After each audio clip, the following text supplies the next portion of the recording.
that have gone out there against the mainstream media and said, you're going to call us racist? You're going to call us potential Timothy McVeighs? Fuck you. War.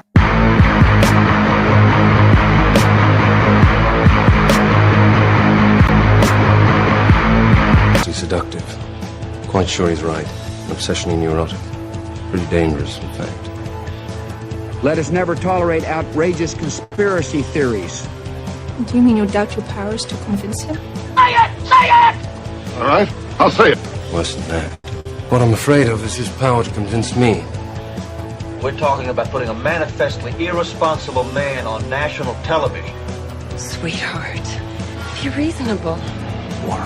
This is the end game.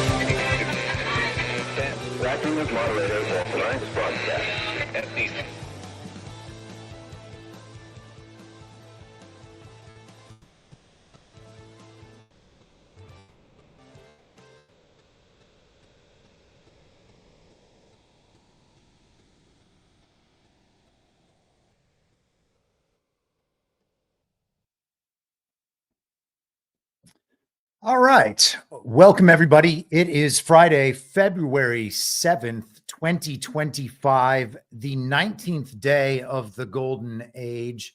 I'm your moderator, Chris Paul. Let's be reasonable. I look kind of blurry.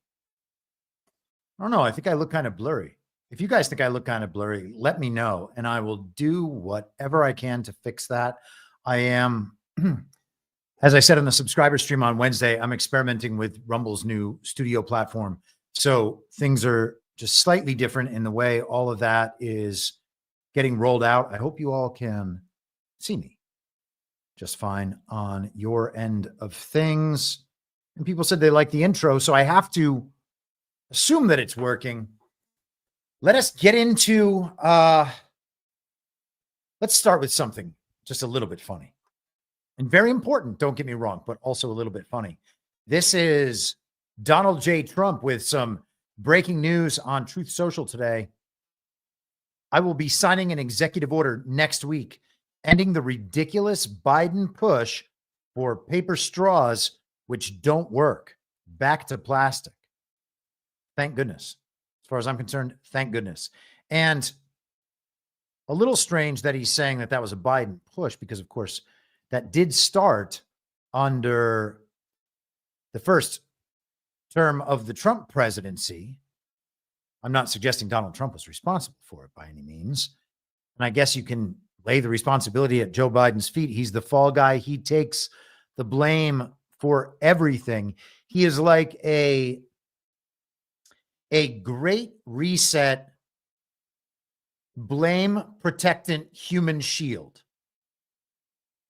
Joe Biden, the fake president. He can be blamed for the paper straws. I have no problem with that. Blame Obama, blame Kamala, blame Gavin Newsom. It was terrible in California because California is where all this stuff starts. And I worked in the bar and nightlife industry. And so immediately you would see what places were on board and immediately went to the paper straws. It was really just the worst. And then they did bamboo, I guess. And then the straw would just kind of shatter vertically and splinter apart. It would get all soggy in your drink. The whole thing was just so dumb. And everybody was pretending that they were saving the lives of mammals in the ocean or fish or birds. Because all of this waste would go in the ocean, and apparently the straws were to blame. Plastic straws. So they solved that problem for a little while, and made everybody's everyone's quality of life immediately deteriorated when they chose to do that. So good for Donald Trump. Elon Musk responded, greatest president ever, in quote, tweeting that, and then followed it up, if I could just say words, saying, I love real Donald Trump as much as a straight man can love another man. And I think there are a great many American men who feel that way just based on Trump's sacrifice and his straightforward nature and his ability to convince other people to be straightforward. Just be like, this is how it should be. Say the thing that you need to say. Say the thing that is unsaid. Say the thing that other people are afraid to say. And hopefully good things will follow. And it's not always that they follow immediately, that they follow at some point down the road as a result of that catalyst. And I was having a discussion about this earlier, about Donald Trump as the catalyst for the awakening. Because, of course, in the follow-on conversation to the Trump meeting with Benjamin Netanyahu this week, a lot of people went back to Trump's a Zionist. So Trump is a Nazi and a Zionist. And I know that in most people's minds, those things are totally opposite. In my mind, they're just business partners. It's funny that you have the two sides of the controlled opposition, the neocons, which are ideologically descended from Nazis, essentially. And then you've got the communists, and both sides of this controlled opposition are part of the kind of Zionist globalist dichotomy that they present, so that people think that they're actually in a political battlefield when they're really just helping their controlled opposition advance the underlying agenda the whole time. But Donald Trump gets it from both sides. On one side, he is the evil dictator who hates Jews. And on the other side, he is a Zionist shill who will do anything he's told to by the Jews. It's always very strange. It's always Trump's problem. But the thing is, Donald Trump is the catalyst to the awakening. It is through not only the things he has said, but his approach that we have these conversations now. I can certainly give him a great deal of credit for whatever extent I've awakened, for my awakening. I think that there are I know a lot of people in real life who would say the same thing. So that alone is huge. Being the catalyst for the awakening in this country and maybe worldwide is the most anti-regime thing you can do. So the idea that he is just a cog in the system is crazy to me. And you know what? Maybe we might as well follow up on this very subject right now, and then I'll get back into what I was going to talk about. We discussed on Wednesday on the subscriber stream, and by the way, that'll be available for free to everyone on Substack and Rumble and YouTube on Sunday. Substack and YouTube do that automatically. Rumble, I have to remember doing that at some point on Sunday. So if you're like, hey, the Rumble is not out there and available yet, well, go to YouTube, go to Substack. YouTube, you can find me. I'm your moderator. I'm on there for however long I'm on there. Seems like it's stabilized to some measure.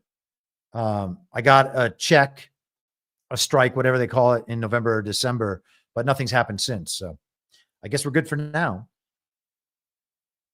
You can find the subscriber stream on Sunday. In the subscriber stream called Construction Project, we talked about how the construction project in Israel was planned before the paragliding go-kart incident. So it is impossible that the paragliding go-kart incident and the quote-unquote war that followed are creating the opportunity for this construction project.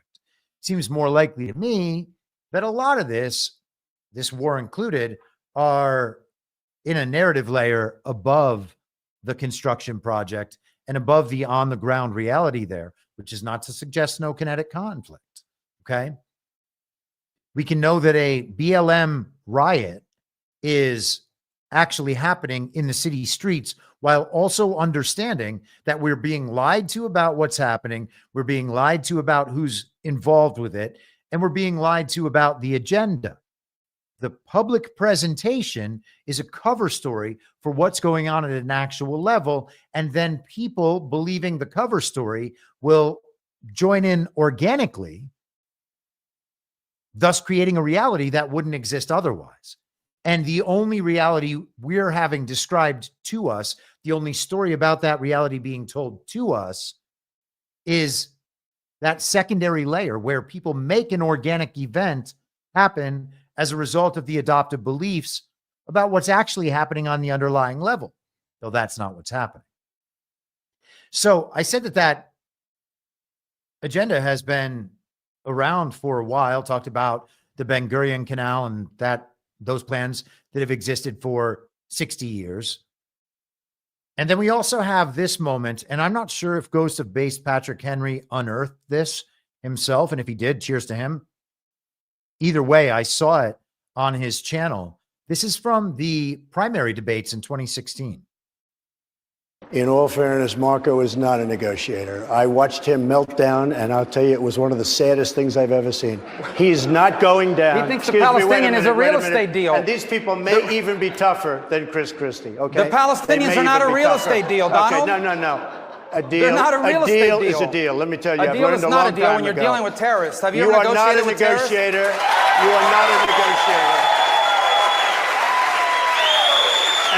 By the way, that's amazing. The totally normie-con, Trump-hating establishment crowd there cheering for Marco Rubio. If you're thinking you will never bring peace, you will never bring peace. Donald might be able to build condos in the Palestinian areas, but he's not going to. This is not a real estate deal. Senator. He will never be able to do it. I think I may be able to do it, although I will say this, probably the toughest deal of any kind is that particular deal. The toughest deal of any kind is that particular deal. Marco Rubio says he could build condos in Palestine. He's saying you can't negotiate with these terrorists. That's all of it right there from 2016. So I don't know, was that 9 years ago? Somewhere between 8 and 9 years ago? They're talking about the same thing, the same location as a real estate deal. Donald Trump's describing it as a real estate deal. So if that's a real estate development and a long-term construction project with long-term plans in place, is it also the place where all these people were living and now being displaced and all that was just natural? And we're told that they're terrorists and they had to be removed from the location. Sounds to me like a real estate deal. That's an awfully long time ago to be talking about the same thing. If this development, as described by Donald Trump in that press conference, is something that has arisen as the result of the paragliding go-kart incident. That's not possible. And nonetheless, we're told that that's exactly what's happening. These people are being displaced because there is a war being waged as a response to the paragliding go-kart incident that has now devastated this area, turned it into what Donald Trump calls a demolition site. And because, well, now it's demolished through a war that started as a result of the paragliding go-kart incident, now we're going to do the construction project. Same thing happening in Ukraine.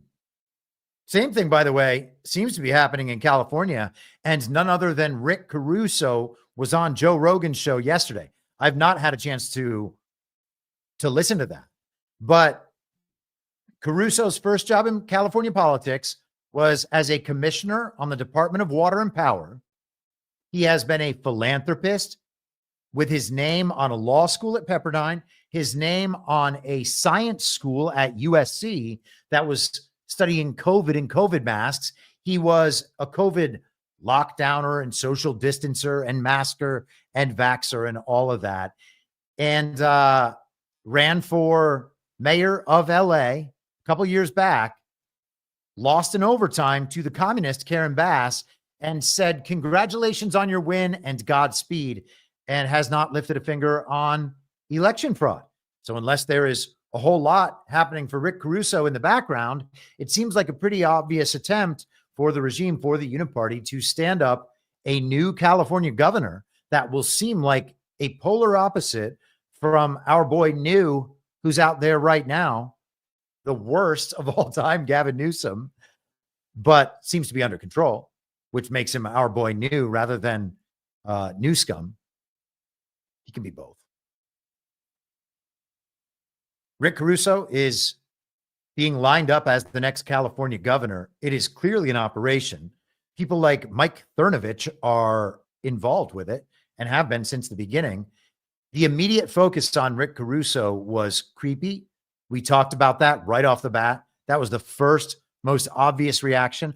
Oh, this is an op to inflate the political status of Rick Caruso and make him seem like the solution to all of California's problems.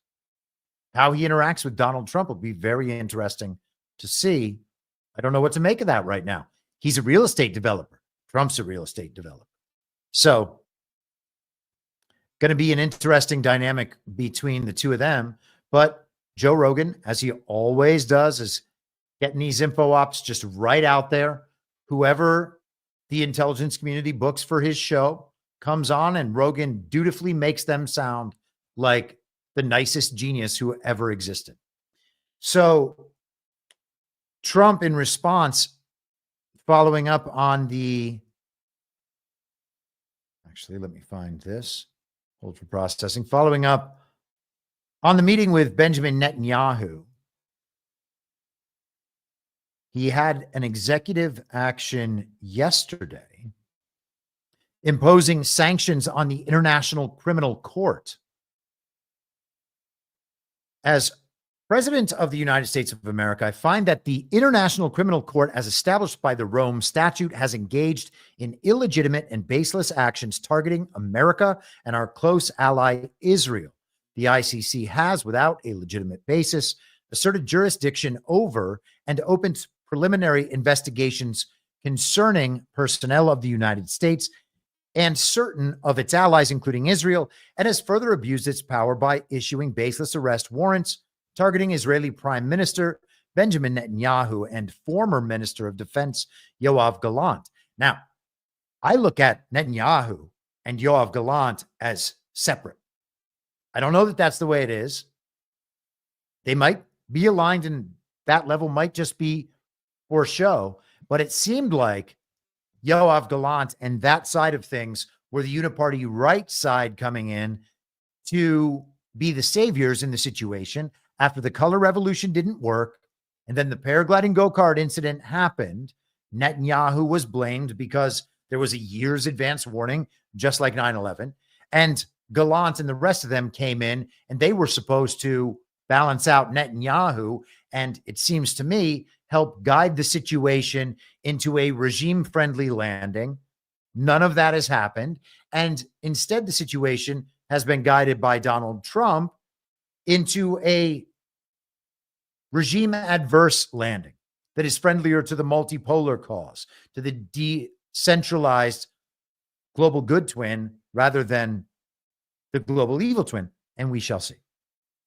The ICC has no jurisdiction over the United States or Israel, as neither country is party to the Rome Statute or a member of the ICC.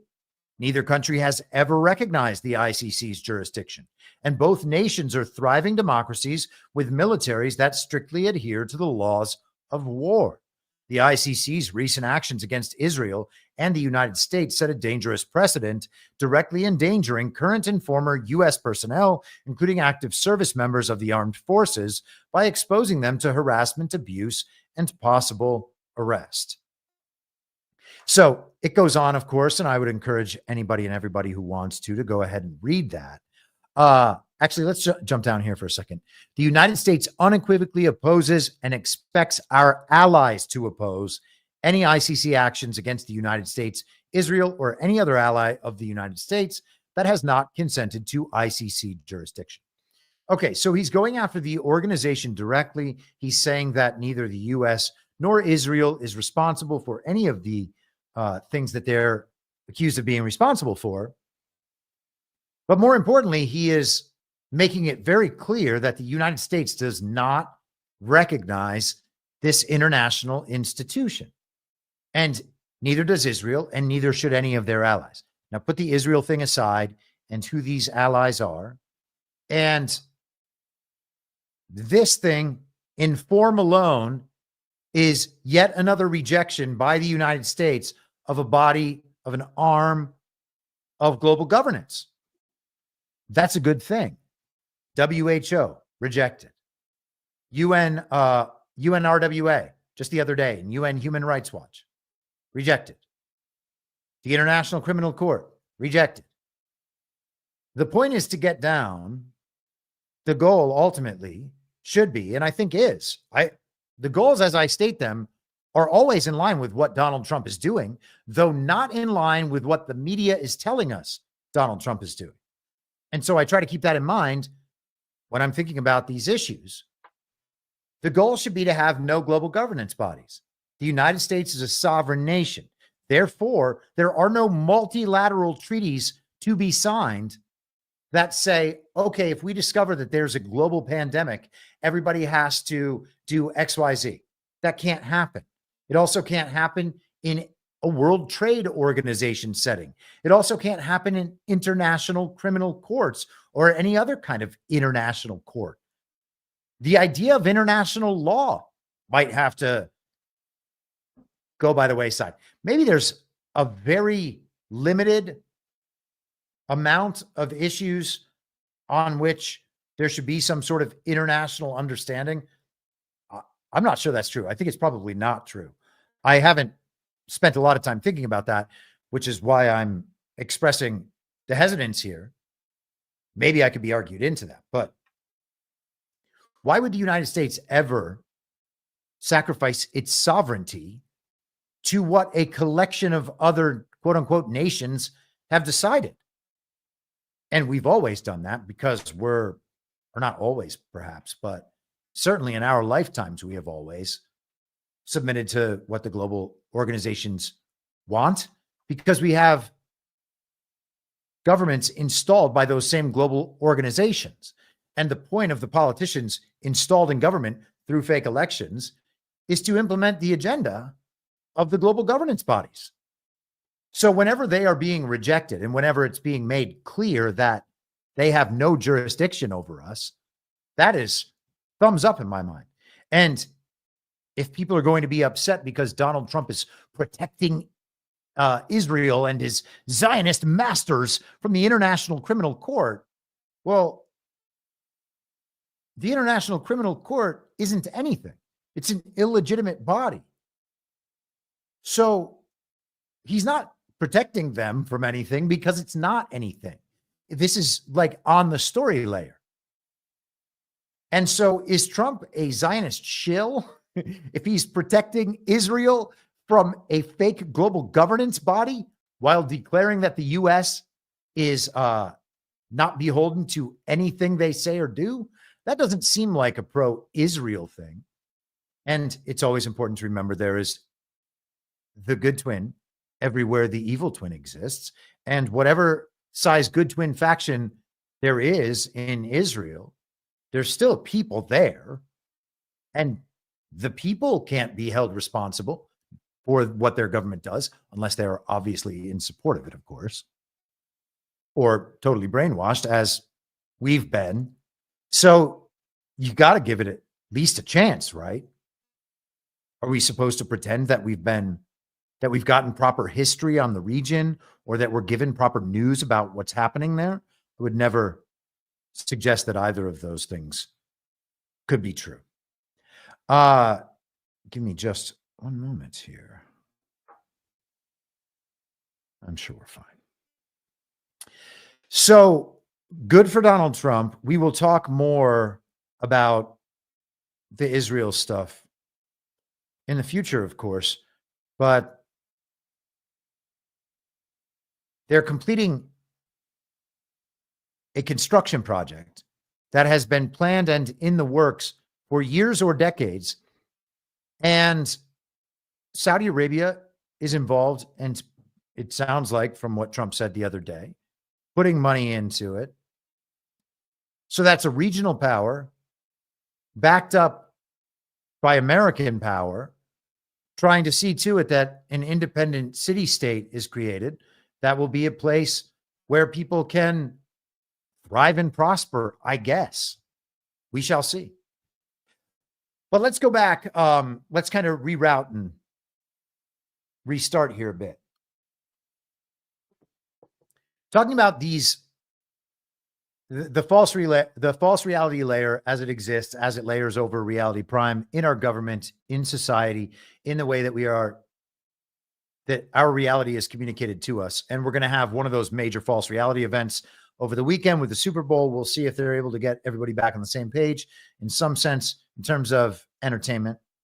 Donald Trump will be doing an interview before that. I said on Wednesday, I think it's going to be hilarious that people at their Super Bowl parties will have Donald Trump on TV talking to everyone.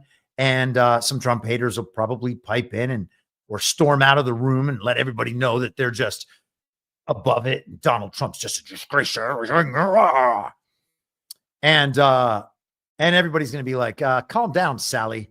Why don't you just listen to what the president is saying and see how things go? Hasn't been going so well for you. Remember when you wore 2 masks in your car? Shh. So that'll be interesting, and hopefully people will perhaps have some of that false reality layer collapse for them. But I was thinking about The Matrix, and somehow just over the past few days, it seems like the amount of people talking about how fake things are has increased by a lot. I used to be kind of lonely. It was like me and Patrick and a few people in the chat, and that was about it. And you guys, I guess. But it seems like people are talking about how fake things are quite a bit more. We went through on Wednesday the Mike Benz post about the Truman Show reality that all these USAID sponsored organizations have created for us. And people are beginning to think about what the implications of all this really might be. So all these media organizations are involved in deceiving people. And it turns out that, yeah, they're all involved in deceiving people. This is from Zero Hedge just yesterday. This is kind of another one of those where they just break down all the key elements of the public conversation as it's happening. WikiLeaks, USAID has been funding over 6,000 journalists worldwide across nearly 1,000 platforms. 279 media NGOs jumped me off the page, including 9 out of 10 media outlets in Ukraine.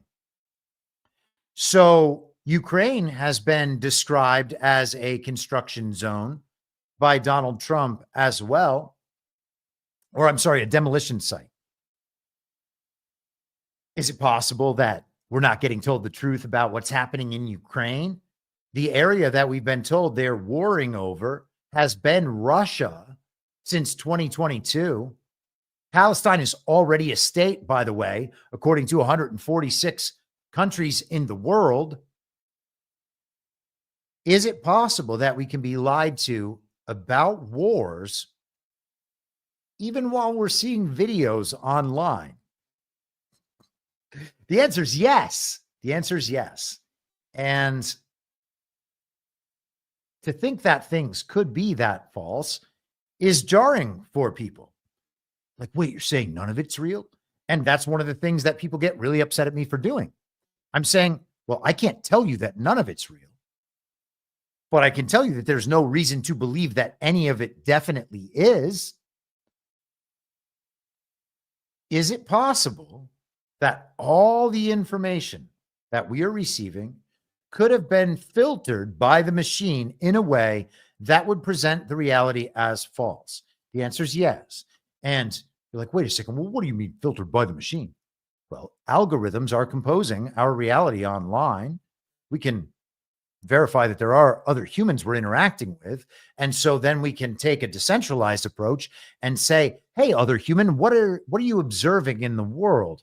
And think about, okay, well, humans over there are observing this thing and humans over there are observing this thing. And as long as they're speaking to me honestly, and I know that they're humans who are honest people, then maybe I can take something about what they are perceiving or experiencing or observing and add that into my understanding of the world. But all I can really understand is my local reality right here. Okay.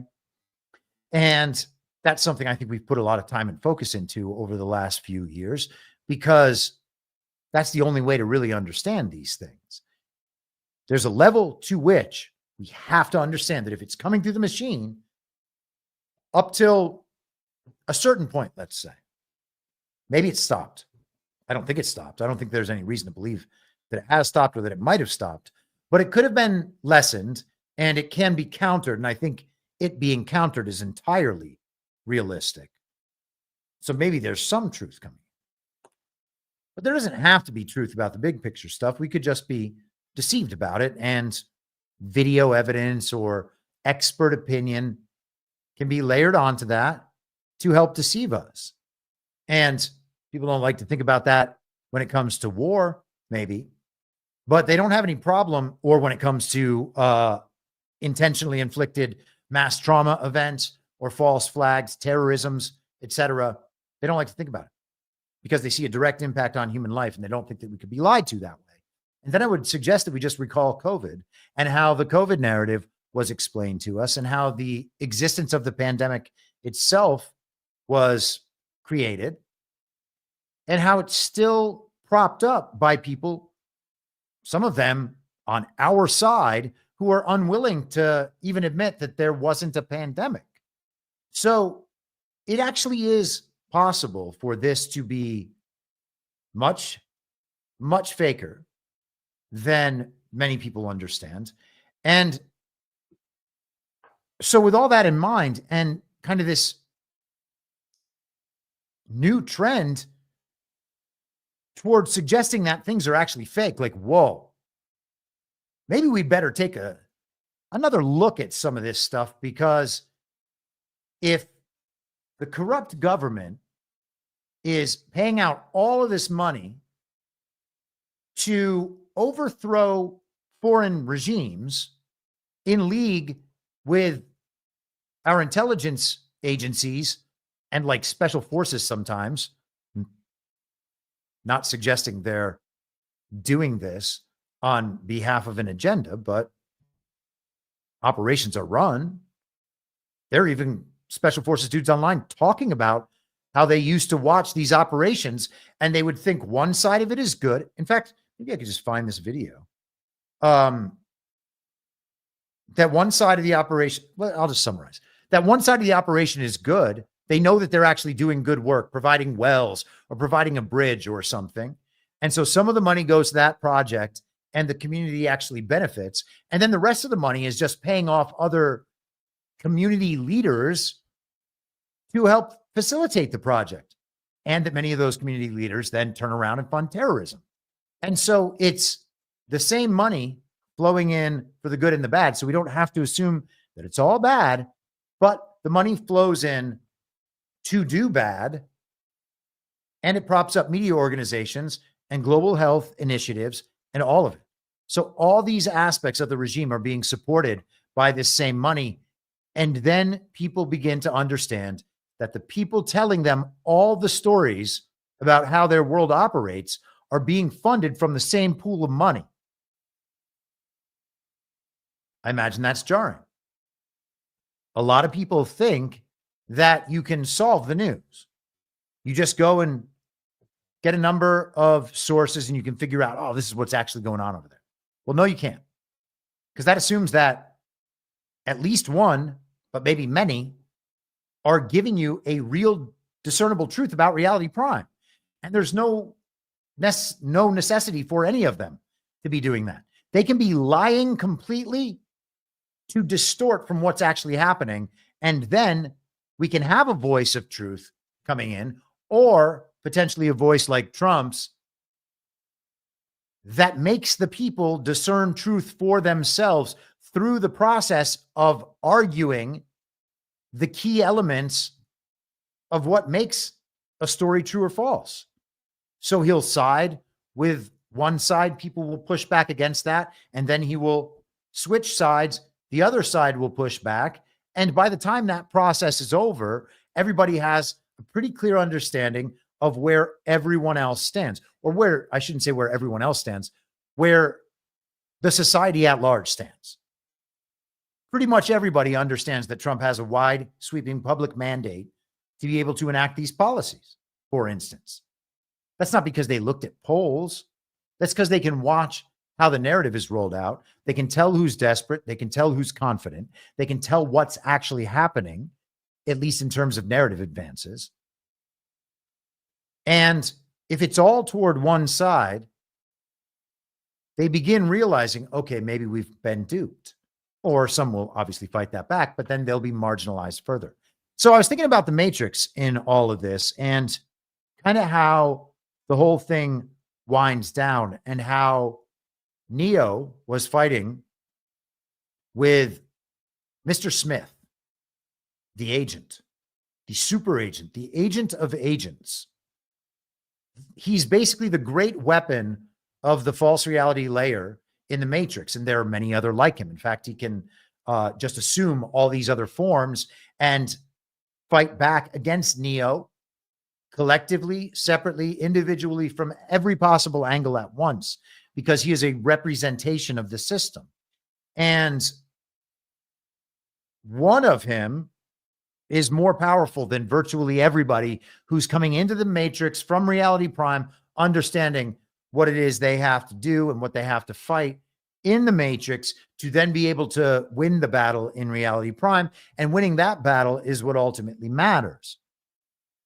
So the important thing when you are interacting with the false reality layer is that the bottom drops out when you can understand how much of it is false.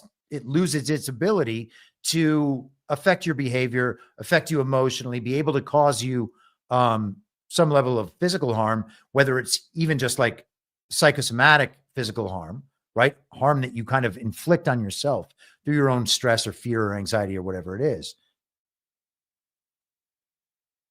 That layer, understanding when you are dealing with that false reality layer versus the reality prime layer, that's the mission, which is why it's actually important to assume no reality until you can detect reality rather than the reverse. And, you know, even in Badlands daily chats and whatnot, I see people attempting to assume, to still default to believing that there is some reality headed in their direction from the mainstream media or even these alt media sources. You know, we're seeing Politico and the New York Times. I think someone said BBC and maybe the Associated Press. Obviously, 279 media NGOs, 6,000 journalists around the world. It's a lot.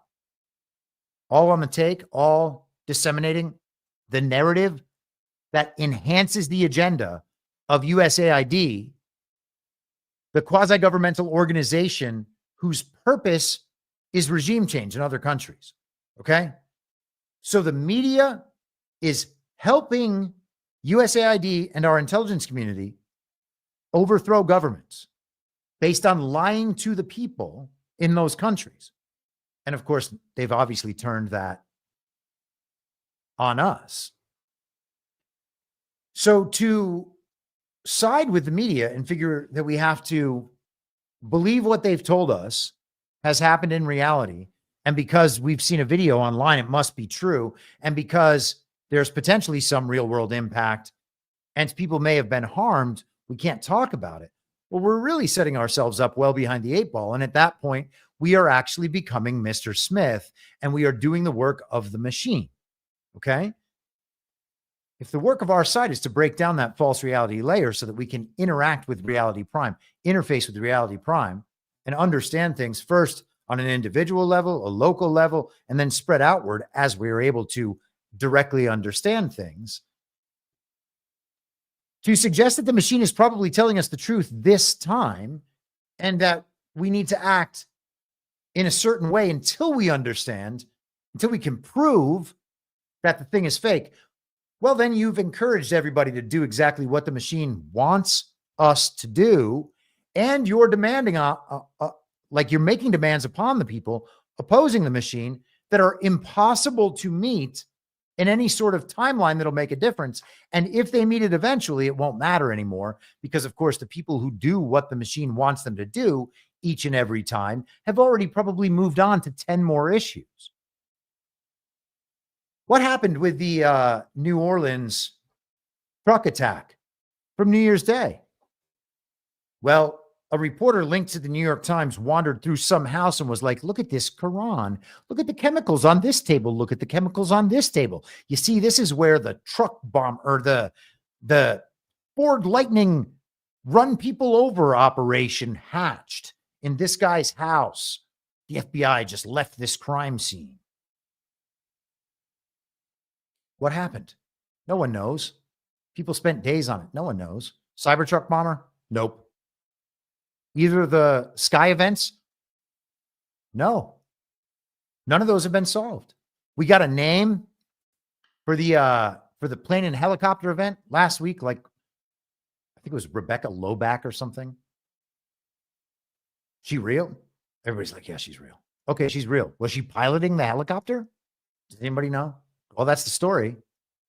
That's the official story. What if they're just lying in the official story? All the time looking into Rebecca Loback? Well, that would be wasted. Well, then where is she in the world? Well, I don't know. I don't know. The point is that there's no reason to just assume that the default story we're told is the story. I could come up with other stories. But the point is not to assume the default story is true,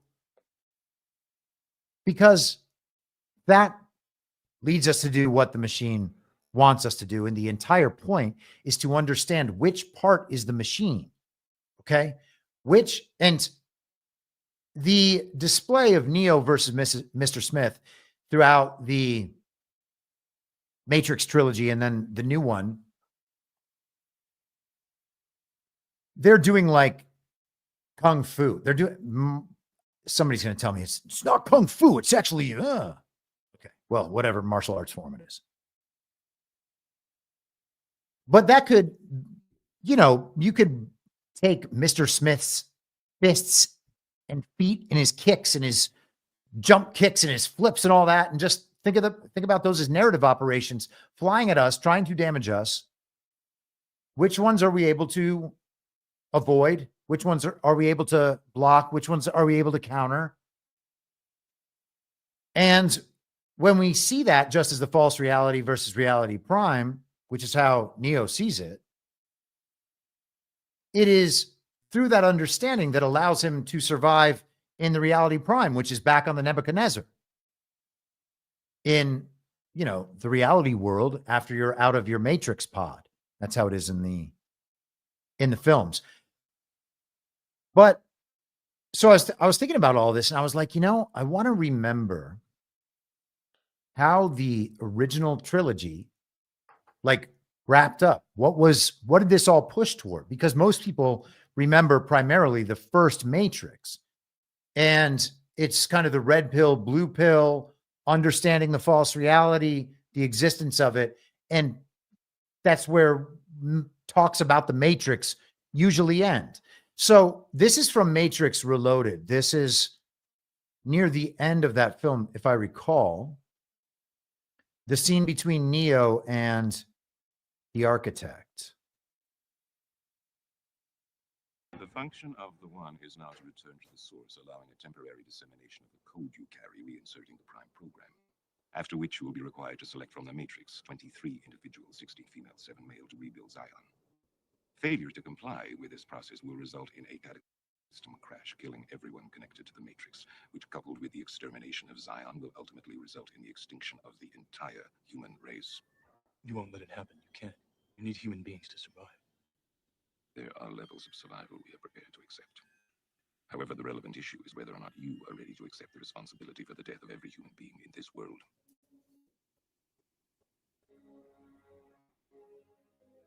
It is interesting reading your reactions. Your 5 predecessors were, by design, based on a similar predication, a contingent affirmation that was meant to create a profound attachment to the rest of your species, facilitating the function of the one. While the others experienced this in a very general way, your experience is far more specific, vis-a-vis love. Trinity. Apropos, she entered the Matrix to save your life at the cost of her own. Which brings us at last to the moment of truth, wherein the fundamental flaw is ultimately expressed and the anomaly revealed as both beginning and end. There are 2 doors. The door to your right leads to the source and the salvation of Zion. The door to your left leads back to the Matrix, to her, and to the end of your species. As you adequately put, the problem is choice. But we already know what you are going to do, don't we? Already I can see the chain reaction. The chemical precursors that signal the onset of an emotion designed specifically to overwhelm logic and reason. An emotion that is already blinding you from the simple and obvious truth. She is going to die, and there is nothing you can do to stop it. All right. Am I there? There we go. So sorry about the volume on that. I know the volume was a bit low, but it's essentially the showdown between humanity and the machine. And the thing is, on the architect side of that, what he is threatening is the ultimate existential crisis. Well, fine. Yes, you can destroy us, but if you destroy us, we're going to destroy everything. So it's either we figure out a way to coexist in some sort of harmony, or we'll simply just destroy everything, ourselves included. I asked the machine, and by that I mean I had Perplexity summarize how the end of the trilogy goes down. And I want to just spend a second on this because I thought that the answer it gave was actually really interesting and good. Maybe the machine just knows itself too well. It said the original Matrix trilogy concludes with Neo's sacrifice to defeat Agent Smith and bring peace between humans and machines. In the final battle of the Matrix Revolutions, Neo realizes that he and Smith are evenly matched, and the only way to end the conflict is to allow Smith to assimilate him. This sacrifice destroys Smith and his clones, fulfilling Neo's deal with the machines to save Zion in exchange for stopping Smith's threat to both the Matrix and the real world. The ending doesn't completely dissolve the false reality of the Matrix. Instead, it establishes a tentative peace where humans are given the choice to leave the Matrix if they wish. The architect agrees to this arrangement, though he questions how long the peace will last. The philosophical takeaway from the trilogy is multifaceted. Interdependence. The trilogy explores the complex relationship between humans and machines, suggesting that they are more interdependent than initially thought. Free will versus determinism. The series grapples with the questions of choice, fate, and predetermined destiny. Reality versus illusion, drawing parallels to Plato's allegory of the cave. The trilogy challenges our perceptions of reality and questions whether we can truly distinguish between the real and the simulated. Self-sacrifice and enlightenment, knowledge and ignorance. It says, in essence, the trilogy doesn't simply advocate for the complete rejection of false reality, but rather encourages a deeper understanding of the nature of reality, choice, and the interconnectedness of all things. Now, I would suggest that the architect is bluffing and that the real question then becomes, is Neo willing to take the chance on that? And of course, the Wachowski brothers, who are now the Wachowski sisters, resolve that in their own way. And, you know, that's its own kind of tangential discussion. And taking their position is not something that's required of anyone who views the Matrix. But the setup of the world and the dynamics, I think, are all accurate. We can see them playing out in the world right now. We can see these decisions being relevant in terms of humanity and the relationship to the machine. Do people submit to those making existential threats while their entire existence is devoted to the success on the machine side? And I think that that's the question that we've been discussing a great deal on the show over the past few months, in particular, regarding the role that scientific materialism plays in all of this. But again, the point is being able to discern what exists on that false reality layer and what is part of reality prime in a way that's ultimately going to matter to us. You know, we can get beat up in all sorts of ways by the false reality layer, causes people to black pill. Who knows what choices they make in life as a result of all that. You know, I've certainly had low points in my life where my decision making was not something that I would now consider to be the product of sound rationality. You know, the effect of that false reality layer is pretty all encompassing. And that's why it's got to be contended with. That's why it's got to be pointed out so often. And that's why I do it, despite the fact that I probably lose a lot of friends along the way. And by that, I mean like people online who get absolutely sick of hearing me say it. And kind of with all that in mind, I want to like get back into some of the more worldly and less esoteric stuff. Oh man, I don't know if I wrapped that up exactly the way I wanted to, but maybe we'll come back to it. So yesterday, this is Caroline Leavitt, the press secretary, speaking about Donald Trump's tax plans after Trump had a meeting with congressional Republicans on what the big, beautiful bill should be. And again, Congress is on the false reality layer. Until that problem is resolved and our election problems are resolved, I don't much care about what Congress does or doesn't do. Everything they do, I consider invalid and disregard it, except to the extent that we can see any of it playing out in the narrative. And that's all we can ever see. Think about all the Ukraine funding and what we're finding out about that. Think about what we're finding out about what's actually happening in Ukraine. If someone in 3 years ago from right now, in 2 weeks, it'll be the 3-year anniversary of Putin's very brutal invasion. Okay. If 3 years ago, along with all the news we're getting about Russia and Ukraine, we were also being told that 90% of the news out of Ukraine is being funded by our own government and intelligence agencies by the same people and for the same agenda as the overthrow of Ukraine in 2014? Would anyone have gone along with the central narrative about the Ukraine, quote unquote, war? No. The answer is no. Okay. We got hoodwinked. And when you realize you've been hoodwinked on a gigantic scale, I think the only responsible reaction should be to say, however much I know I've been hoodwinked, there's a good chance I got hoodwinked even more than that and haven't figured it out yet.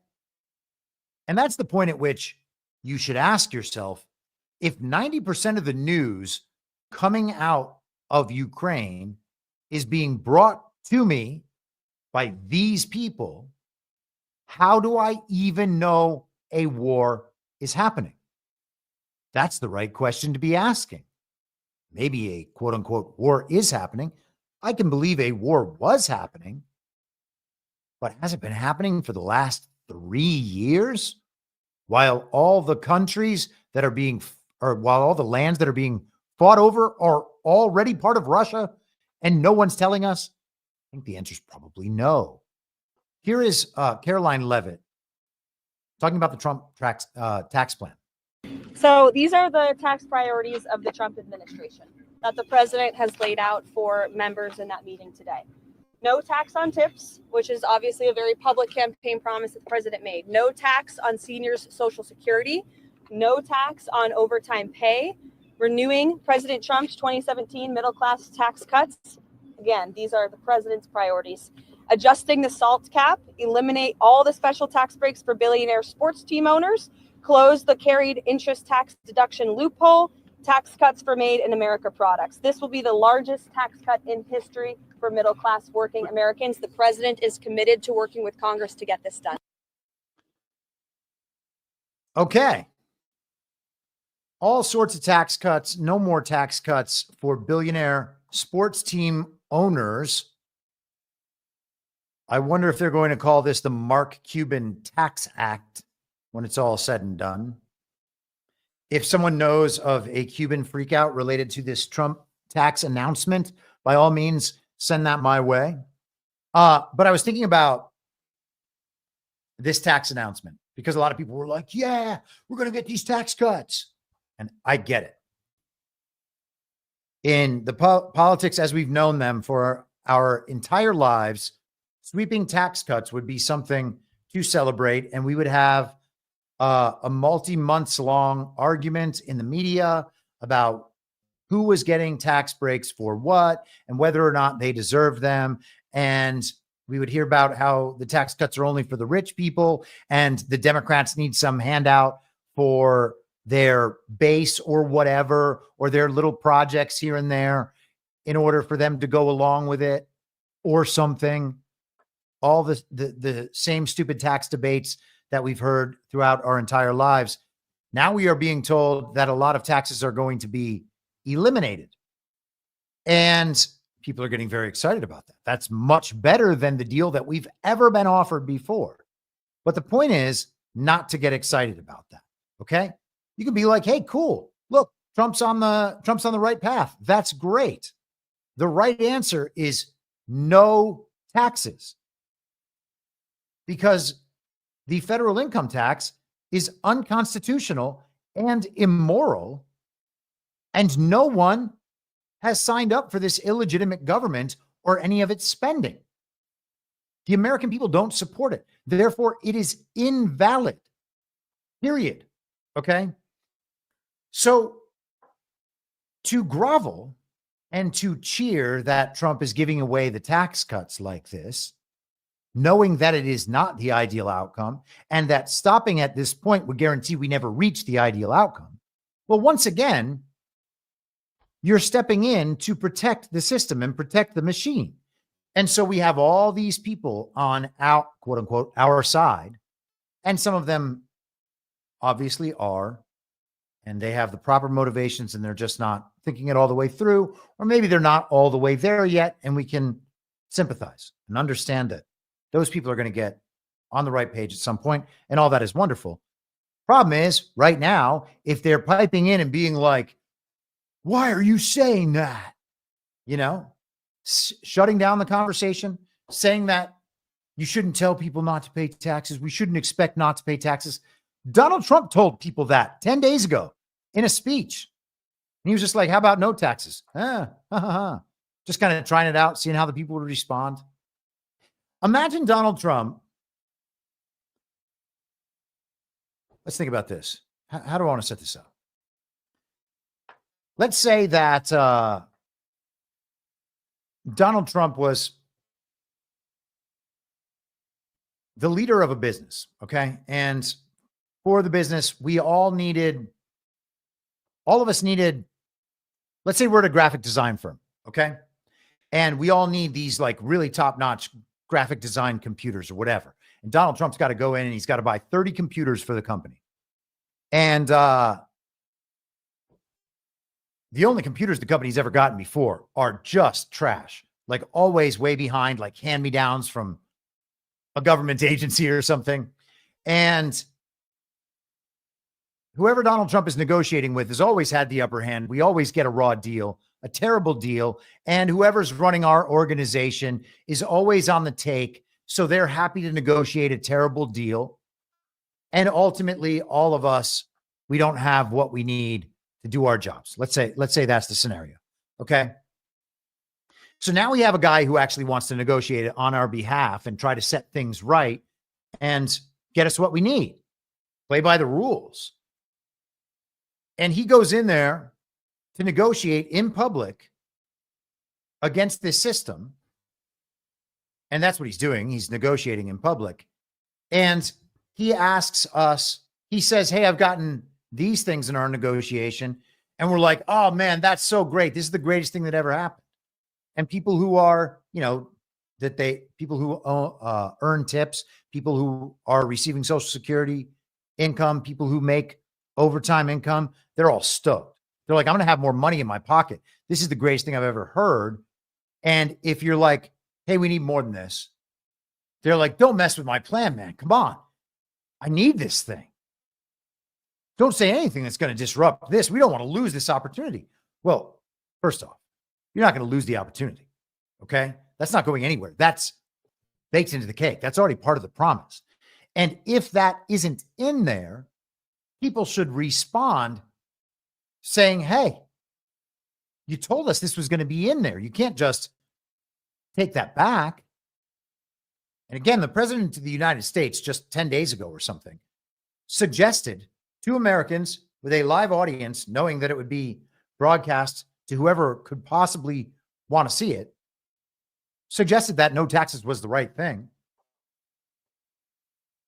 But if we all settle for some half-measure deal, if we say, Donald Trump, you go, please negotiate this for us. You're the world's best negotiator. You have taken the job of negotiating on our behalf against our true enemy, this global regime. And you're saying you're going to get us X, Y, Z. All of those are awesome things. Thank you so much. That's all we could ever ask for. If Trump wants to get us everything and needs the leverage of the people behind him to get all those things, and then we, grovelers as we are like, oh, thank you. I guess that's it. We have reduced Donald Trump's leverage to zero. Where is Donald Trump's leverage to fix elections right now? I don't know where it is. And it's possible that we're going to get that disclosure. I still think that that's 100%. Don't get me wrong. This is no cause for getting upset or, oh, you're blackpilling us. First of all, if you take things as blackpilling, could just be that that's your place spiritually or perceptively or whatever it is. And you'll interpret through that lens no matter what. I know a lot of people like that. So I used to be one of those people. So I totally get that. But if we're not pushing to get the right thing, and Donald Trump has less leverage to negotiate on our behalf because we are unwilling to ask what is rightfully ours, according to the Constitution, whose fault is it if the job doesn't get done? Is it Trump's fault for not achieving the thing that he set out to achieve? Or is it our fault for not helping to give him the support he needs to actually get the leverage? And to be able to give him the proper support, we have to be able to be critical about what he's saying he's going to do. Okay. And so it's not some kind of offense to Donald Trump to be like, sorry, sir, I know you said, no tax on tips, no tax on Social Security, and no tax on overtime. And all that's really, really great. And thank you. But, that's not good enough. The deal is actually no taxes. Okay. The tariffs are to fund the federal government. There's going to be no taxes from us whatsoever. And if that means that the federal government has to be reduced to virtually nothing, all good. We're cool with that. Bring it back local. We'll have state governments, and then we'll have our county government or our little city or our town or whatever it is. And we'll take that local approach And hopefully, if we can perfect each one of these decentralized nodes at a more local level, then that will create, as General Flint says, national impact, because all of those little nodes will actually be going responsibly and responsively to the larger bodies and properly representing the node. The people have to be pushing Donald Trump the whole time because that's what gives him leverage. I cannot imagine there is a scenario where he does not want the people demanding what is best for the people. Now, other people might have different designs on what's best for the people. I'm not saying it should be my view or that you all have to support it in the way I support it. But it's not protecting Donald Trump to tell people, like, this is good enough. There should be no federal taxes, federal income taxes. It's that simple. So if there's a deal that's not that, that's a bad deal. Donald Trump getting us that deal doesn't make it a good deal. We heard in the fake campaign of last year that Donald Trump was only doing the no tax on tips thing so that he could win Nevada, so that he could win service industry voters in Nevada. That is always the story about how Nevada elections are won. Okay? If this process only resulted in Trump removing taxes from those categories, it would seem like, yeah, he just did something for those people and eliminated their federal income taxes, and that's that. Well, that can't be what it is. And it's also specifically geared toward that because so much of their income is impossible to track and doesn't have to be reported on the spot because a lot of the time they're getting paid in cash, and so do a lot of other people. And that reporting problem will be increased when the IRS is done away with. And we can go back through the history. We don't have to linger on it. But if you go back, they had to monitor for the 14th Amendment. I think I talked about this the other day. To make sure that there was equal treatment for everyone all across the country in their commercial affairs and in their private affairs, well, they had to be able to track everything and follow everything. So they want records of all commercial transactions and everything that businesses are doing. So they set up the IRS to be able to track. They set up the tax regime, I should say, overall, and the idea of reporting to be able to track commercial transactions and know what businesses all around the country are doing. And then we get the 16th Amendment so that they can begin extracting taxes from us. And it's argued on the idea that we're only going to be paying, it's only going to affect these people, and it's only this little tiny amount, and we need it for these war costs or whatever. And then, decades later, a century later, here we are I guess we're only about 100 or so years, 110 years after the 16th Amendment, but there were decades leading up to that. Now it's just like we're all just permanently paying taxes to pedophiles for a government, for an illegitimate government whose actions are supported by virtually no one. How does that happen? And how does it happen that people are protecting the tax regime because they're getting a slightly better deal than they were getting before? If we are settling for a slightly better deal than before, we don't even need Donald Trump. Like we would be wasting Donald Trump to just grovel and settle for whatever the opposition's first offer is. If that's their offer now, what's their offer going to be in 4 years? And if we know what their offer is going to be in 4 years, well, then we understand as long as we keep going in this direction, that leverage already exists now. We can just bleed them out right now. That's why Donald Trump is such a good deal maker, because he knows that. He knows what his actual leverage is. He knows where this is ultimately going, and he knows how he's going to be able to get there. But this goes along with the elections and with all of the rest of it. I did an episode last year called Demand Better, Get Better. I believe that Donald Trump is the tribune of the people, the voice of the people. He's listening to the people. Those are all great compliments to Donald Trump as a public leader.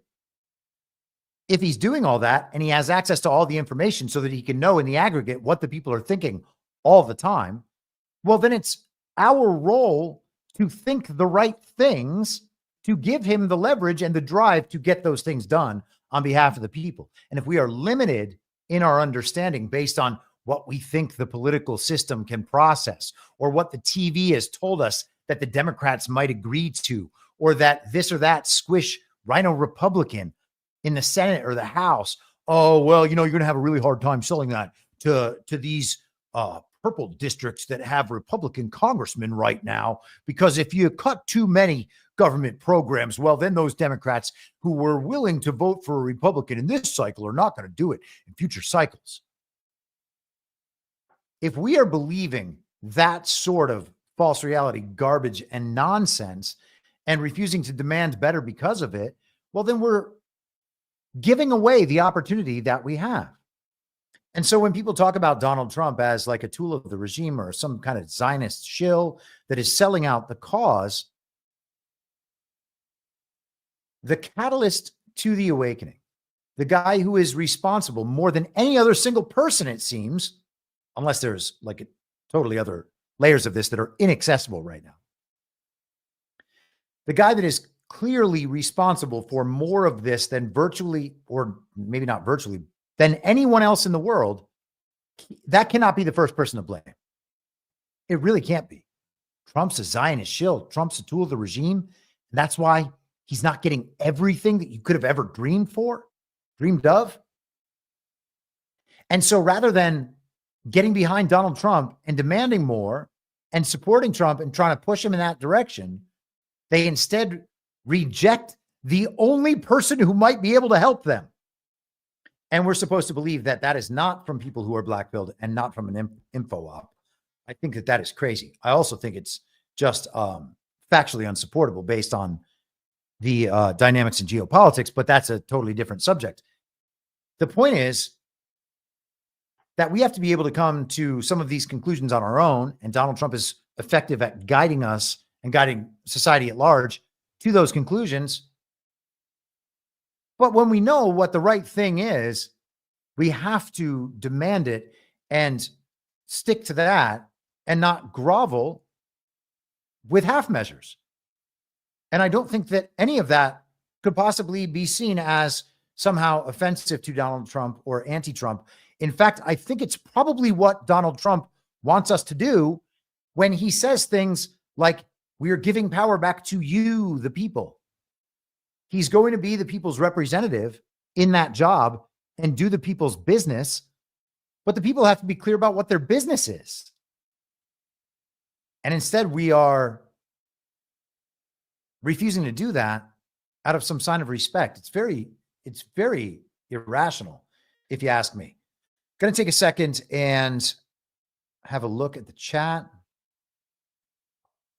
I know there was at least one Rumble rant in there. Brogent, $5. Trump's meeting today with Japanese Prime Minister reminded me how much we'll miss Shinzo Abe during this great phase of the war. Yes, perhaps. That's very interesting. I have not watched that Trump. Did they do a little press conference? I saw the shot of the two of them standing there in front of the flags at different podiums. So that usually means that they each make statements and the press asks some questions, though I don't know if that is how all that is developing today. Okay, yes, Polymath Anon says, and Harambe. Yes, Shinzo Abe and Harambe up there in the clouds, in the sky, looking down on us all in a state of permanent peace and love. Just them up there in the clouds. One of these days, just to let you know, I am probably going to do one of these here Rumble ads. So they have, so Rumble is rolling out their new model for monetization of the platform and of streams, so that so that content creators can earn a living on the platform, which is not an easy thing to do unless you have a massive following like the mainstream media figures that they recruited over to this platform at the beginning. Dan Bongino, Russell Brand, Glenn Greenwald, some others, that they kind of had this base team and they were going to help launch the Rumble platform. And I think that they've probably been successful in doing that, despite that's separate from my qualms with the way that they analyze world events. The platform has done fairly well to get itself off the ground, and they've got the Rumble Cloud and all these new features. So one of the things they're doing with the monetization is that they have these ad campaigns that people can participate in. And I have to eventually try this feature out. So maybe I'll do it later on in the episode today. But let's continue marching forward. Just to restate the point there, we have to give Trump, the most leverage we possibly can, which means not only applauding the wins and being very happy about the wins, and there are a great many wins, all of them directly from Trump and not from the fantasy team or the rest of them. This is Trump doing what Trump can do as an executive alone. Doesn't need the Congress, doesn't need the Senate, doesn't really need the fantasy team. He can use acting directors and still get all this done. Trump is just knocking home runs out of the park, and that's awesome. But he still needs the leverage from the people to be able to push all that forward. Okay. Bay Theater Dave says Rumble seems to be a free speech platform, which is nice. Yes, it is nice. And, working with John Harold and Badlands Media over these years, Badlands has a good relationship with Rumble, and John has a direct line to them. And so they are helpful with kind of upstart media organizations that are just trying to get out there and tell the truth. And so part of it's that they make our lives easier and help us monetize our shows. The other part of it is that we can help them be successful as a platform. And so I want to at least try to do that and just see how it goes. And I don't know, ads are always uncomfortable for me. So I'm not sure how much of that will do, but at the same time, 2020 is a lot to make up for. Okay, so let's go to ABC News. This is from yesterday. Judge temporarily blocks Trump's federal government employee buyout. And so, all good. Let's play the game, see how it goes.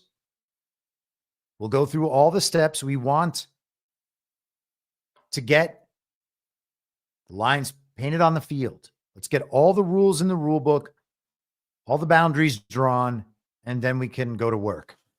U.S. District Judge George O'Toole Jr. set a Monday afternoon hearing to consider further blocking. Wow, I'm getting all dyslexic right now. The so-called fork in the road offer. I enjoined the defendants from taking any action to implement the so-called fork directive pending the completion of briefing and oral argument on the issue, said O'Toole. I believe that's as far as I want to go today. The judge described the brief hearing as a table-setting session just to schedule arguments for Monday afternoon. He did not say anything about the merits of the dispute over the buyout. Lawyers for the DOJ said they would notify every federal employee who was subject to the buyout. More than 2 million federal employees had faced a midnight Thursday deadline to accept the Trump administration's deferred resignation offer, as O'Toole considered an 11th hour request to block the buyout from moving forward. 4 unions representing a combined 800,000 federal civil servants. We'll reeve on that battle. Thanks very much. We'll be right back. Domino's specialty chicken. 4 tasty topping combos loaded on tender, juicy chicken. It kind of makes us wonder why we don't call it. Oh, that's so awful. And I know that Well, maybe you guys could hear that. I'm not sure. Terrible. How does that happen? Just all of a sudden, the screen starts yelling at me. 800,000 federal civil servants. The unions argued that the offer was unlawful, arbitrary, and would result in a dangerous 1-2 punch to the federal government. In a Thursday evening filing following the judge's ruling, lawyers for the DOJ warned against any further delay of the buyout, telling the judge that extending the delay would have, quote, remarkably disruptive and inequitable repercussions. I don't know what they mean by that. Maybe they are claiming that this is misleading some of these employees. I'm not sure. The DOJ attorneys argued that the buyout is an instrumental tool in Trump's plan to reform the federal workforce. Upon his reelection to office, President Trump immediately set to work to transform the federal workforce, the filing said. Animating these and other critical reforms is the recognition that the federal workforce must be streamlined to be more efficient and to better serve the American people. Extending the deadline for the acceptance of deferred resignation on its very last day will markedly disrupt the expectations of the federal workforce, inject tremendous uncertainty into a program that scores of federal employees have already availed themselves of, and hindered the administration's efforts to reform the federal workforce. So they're saying this is a delay tactic. This delay tactic is not only to prevent the president's agenda from being implemented, as the president has the constitutional authority to do, it's also going to hurt these workers. The filing argued that the 4 unions who brought the case can't establish standing to bring the case or demonstrate that the Trump administration is breaking the law by implementing the buyout. If the court issues an injunction, they argued that any relief should be limited to the employees represented by the unions themselves, not the entire federal workforce. We'll see about that. This is from the lawsuit. First, the government will lose expertise in the complex fields and programs that Congress has by statute directed the executive to faithfully implement. And second, when vacant positions become politicized, as this administration seeks to do, partisanship is elevated over ability and truth to the detriment of agency missions and the American people. So this, for me, doesn't work at all, and I don't think it'll work for them. They are making 2 practical arguments that are unrelated to the principled issue here, which is whether or not the president, as the plenary authority of the executive branch, has the ability to remove agencies from the executive branch or choose to furlough them or fire them or make it so that even if they have to remain employed, they don't do any of the work. Why would Donald Trump want all of these agencies doing the things that they've always done, or these federal employees doing things as they've always done? The situation as it exists right now is that the Congress has, by statute, set up an agency or a department. And so therefore, the president has to say, well, I guess you guys just can do whatever you want. Yes, you're all my responsibility, my authority. The buck stops with me, but keep doing it. That's crazy to think that the founders would have ever envisioned a scenario like that. And so the fork in the road offer, the lawsuit says, to leverage employees into accepting the offer and resigning, the fork directive threatens employees with eventual job loss in the event that they refuse to resign. Well, yeah, because the agencies and departments are being eliminated. So there's no job. They're being given an opportunity to get paid for 8 months to leave the job that will be eliminated, or the job will be eliminated. One of those is a really good deal. One of those is absolutely nothing. And the unions that are supposed to be protecting the workers are convincing the workers to take the fork, the side of the fork. What do you call that one side of the fork? The tong on the fork? Is that a tong? That will leave them with nothing. That's madness. But it makes total sense for where we are in the world right now. And speaking of layoffs, let's jump back into the USAID realm. Trump administration to lay off nearly all of USAID agency staff. This was from yesterday as well. The Trump administration plans to reduce the number of workers at USAID from more than 10,000 to about 290 positions. 3 people with knowledge of the plans said on Thursday. So 3 people with knowledge is what we're doing. The small remaining staff includes employees who specialize in health and humanitarian assistance, the people said, speaking on the condition of anonymity because they were not allowed to publicly discuss the cuts.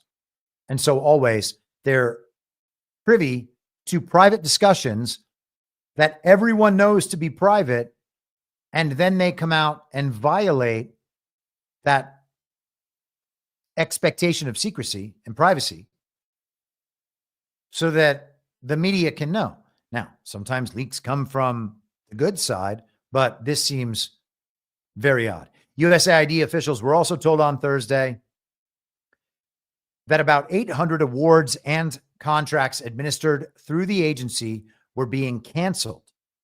The moves also came just one day before almost all of the agency's direct hires, including its roster of Foreign Service officers, will be put on indefinite administrative leave. In addition, almost all contractors will see their work orders terminated. Foreign Service officers will have 30 days to return to the United States. So USAID is being dismantled piece by piece. You may have seen this Mike Benz video featured in that Zero Hedge article a little while ago. Donald Trump actually reposted it himself today on Truth Social. So here we go. Has every past president for the last 20 years known about this corruption with USAID and just chose not to do anything about it? Well, most of them are on the take. Joe Biden was the head of the Senate Foreign Relations Committee, which directly oversees USAID. USAID was funding Burisma. USAID gave money to Burisma and had a formal partnership agreement with Burisma. Barack Obama's mother worked for USAID. And the Bush family runs right through it. Bush's, Vice President Dick Cheney, Liz Cheney worked for USAID. They're all in on it. And this is the reason that the Trump revolution was so revolutionary, is because it defeated both sides of the USAID snake. And now we're going to see just exactly how the snake bites back when it's cornered. Man, oh man, am I glitching out? It looks like I'm glitching out every time I come back from a video. You can put a 1 in the chat if I'm glitching out. I would really like to know. I don't want to be glitching out.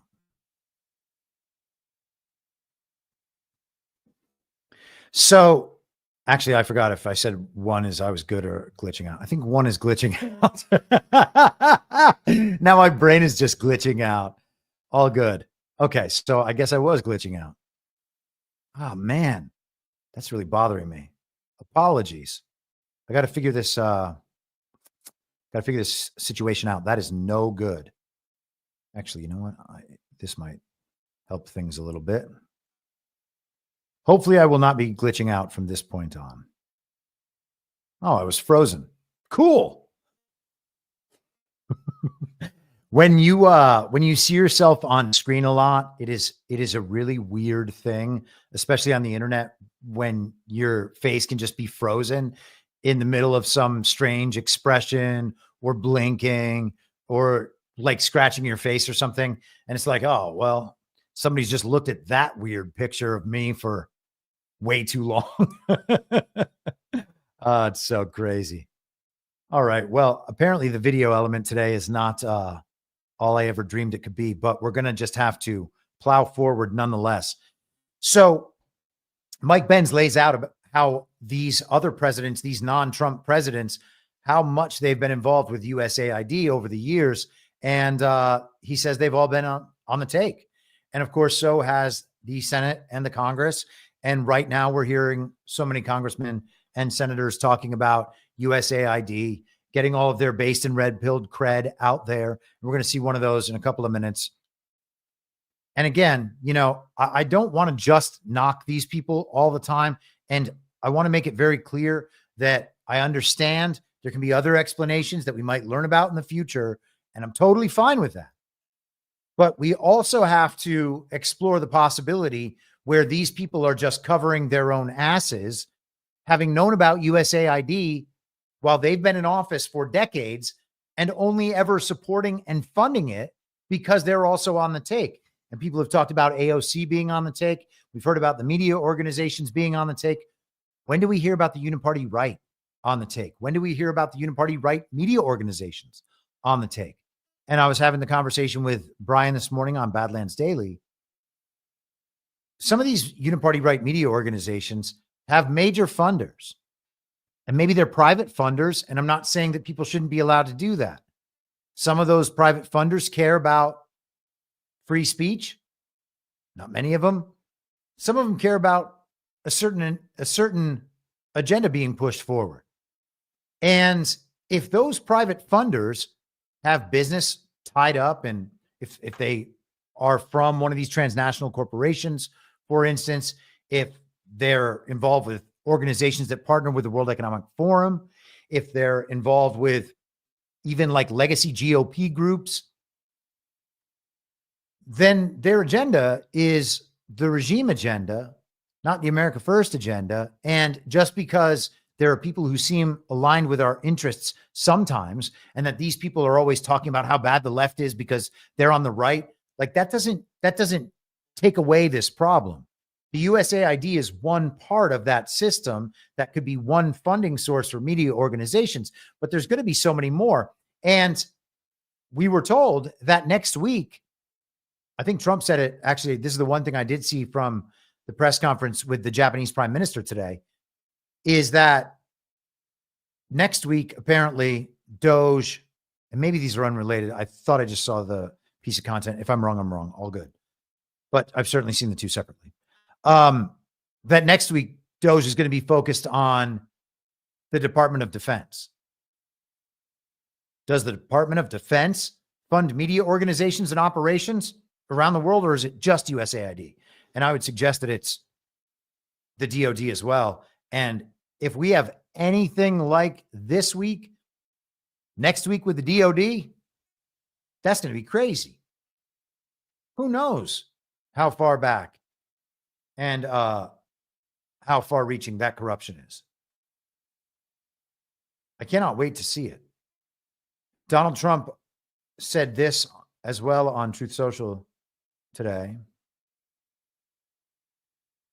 USAID is driving the radical left crazy, and there's nothing they can do about it because the way in which the money has been spent, so much of it fraudulently, is totally unexplainable. The corruption is at levels rarely seen before. Close it down. So it's being brought back under the Secretary of State, and there are people who are trying to say that that's not constitutional, and all this stuff is just nonsense. Now he's talking about closing it down, and it should be closed down. 10,000 down to 290 is good. 10,000 down to 0 is better. Samantha Power, the former director of, actually, you know what? Let's hold on with Samantha Power for just a little bit. Nobody needs too much Samantha Power in their lives anyhow. Maybe if we don't get to Samantha Power today, I think people are going to be okay with it, but I want to hit these ones. So speaking of firings, furloughs, and whatnot, and then the quote unquote resistance, this is the Hill from last night. Trump removes Democrat FEC commissioner effective immediately. President Trump dismissed Federal Election Commission Chair Ellen Weintraub from service on Friday following in his series of firings from various government agencies. Received a letter from POTUS today purporting to remove me as commissioner and chair of FEC. There's a legal way to replace FEC commissioners. This isn't it, Weintraub wrote Thursday in a post on X, formerly Twitter. I've been lucky to serve the American people and stir up some good trouble along the way. That's not changing anytime soon. And good trouble, that's when the communists break all the rules because they are so morally compelled toward communism that everyone else has to understand that their pursuit of justice takes priority over everything. Weintraub was first appointed to serve on the commission by former President George W. Bush in 2002. Her term expired 5 years later, but no successor was appointed to take her place, allowing her to serve as acting commissioner for more than 2 decades. She's mad that he didn't follow the legal way to replace FEC commissioners, having squatted there since 2002. So her term expired in 2007. And for 18 years, she's just been sticking around as acting commissioner. Isn't that incredible? The Federal Election Commission has an acting commissioner. You are hereby removed as a member of the Federal Election Commission effective immediately, the president wrote in his January 31st memo to the commissioner, who's chaired the agency for 4 terms. So, hopefully we will find out more about Weintraub. I have not spent the time looking into her yet, and that is not a name that I've heard a whole lot, but a new spotlight now. And so we'll see what goes down there. The resistance is amazing because these are the people who suggested that Donald Trump was inciting an insurrection, that Donald Trump was illegitimate, and they supported, of course, the fake President Joe Biden and then supported Kamala. They say that they're doing good things for America and that they are not anti-American and that they are not doing the bidding of others. But then the president comes in with an overwhelming mandate from the American people and does a bunch of things well within the president's authority constitutionally and purview it is to do, and they resist, suggesting that he's not following the law, that the president doesn't have the ability to remove the Federal Election Commission's chair. Whose federal government is this? You got to think that it's just the foreign occupied government. What else are you supposed to think when all the people in government think that the only leaders the people actually elect are not allowed to tell them what to do? What government do these people think they're in? More importantly, what government do these people know that they are in? So we talked about the funding of media through the USAID. This is from Axios also yesterday, just to blaze through these quickly. Trump orders key government agency to cancel all media contracts. The White House has directed the General Services Administration, the GSA, to terminate every single media contract expensed by the agency, according to an email obtained by Axios. GSA team, please do 2 things, a Trump administration official wrote. Pull all contracts for Politico, BBC, E&E, the Politico sub, and Bloomberg. Pull all media contracts for just GSA. Cancel every single media contract today for GSA only. So another government organization involved directly with the media. At the ends down here, they say the eye of Sauron is on more than just Politico. A White House advisor said it's all the media, and it should be all the media. The propaganda media has to be dealt with, And Donald Trump is dealing with it directly based on federal government funding. And think about, once again, the big picture form here. Okay. So the American people, the whole tax structure here, we have the global regime and its fiat bankers printing fiat currency that is rented to the United States of America and the American people by the Federal Reserve, and the IRS collects the rental fee for us to use their fiat currency. And that fiat currency flows through the government to implement the entire agenda of the global regime, and the continuation, I just said both of those at one time, or tried to, failed spectacularly. That program continues based on the American people's commitment to give our sweat, our labor, and our blood in wars to support the value of that fiat currency. That's madness. And in the meantime, we fund our own propaganda.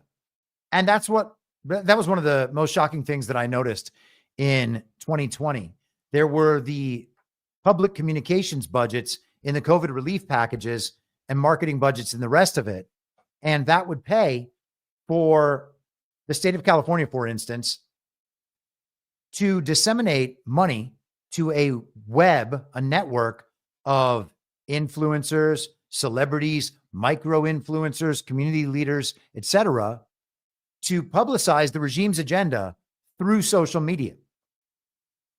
I knew, hundreds, thousands of young actors in Hollywood who had considerable Instagram presences and would get money to post for these political agendas.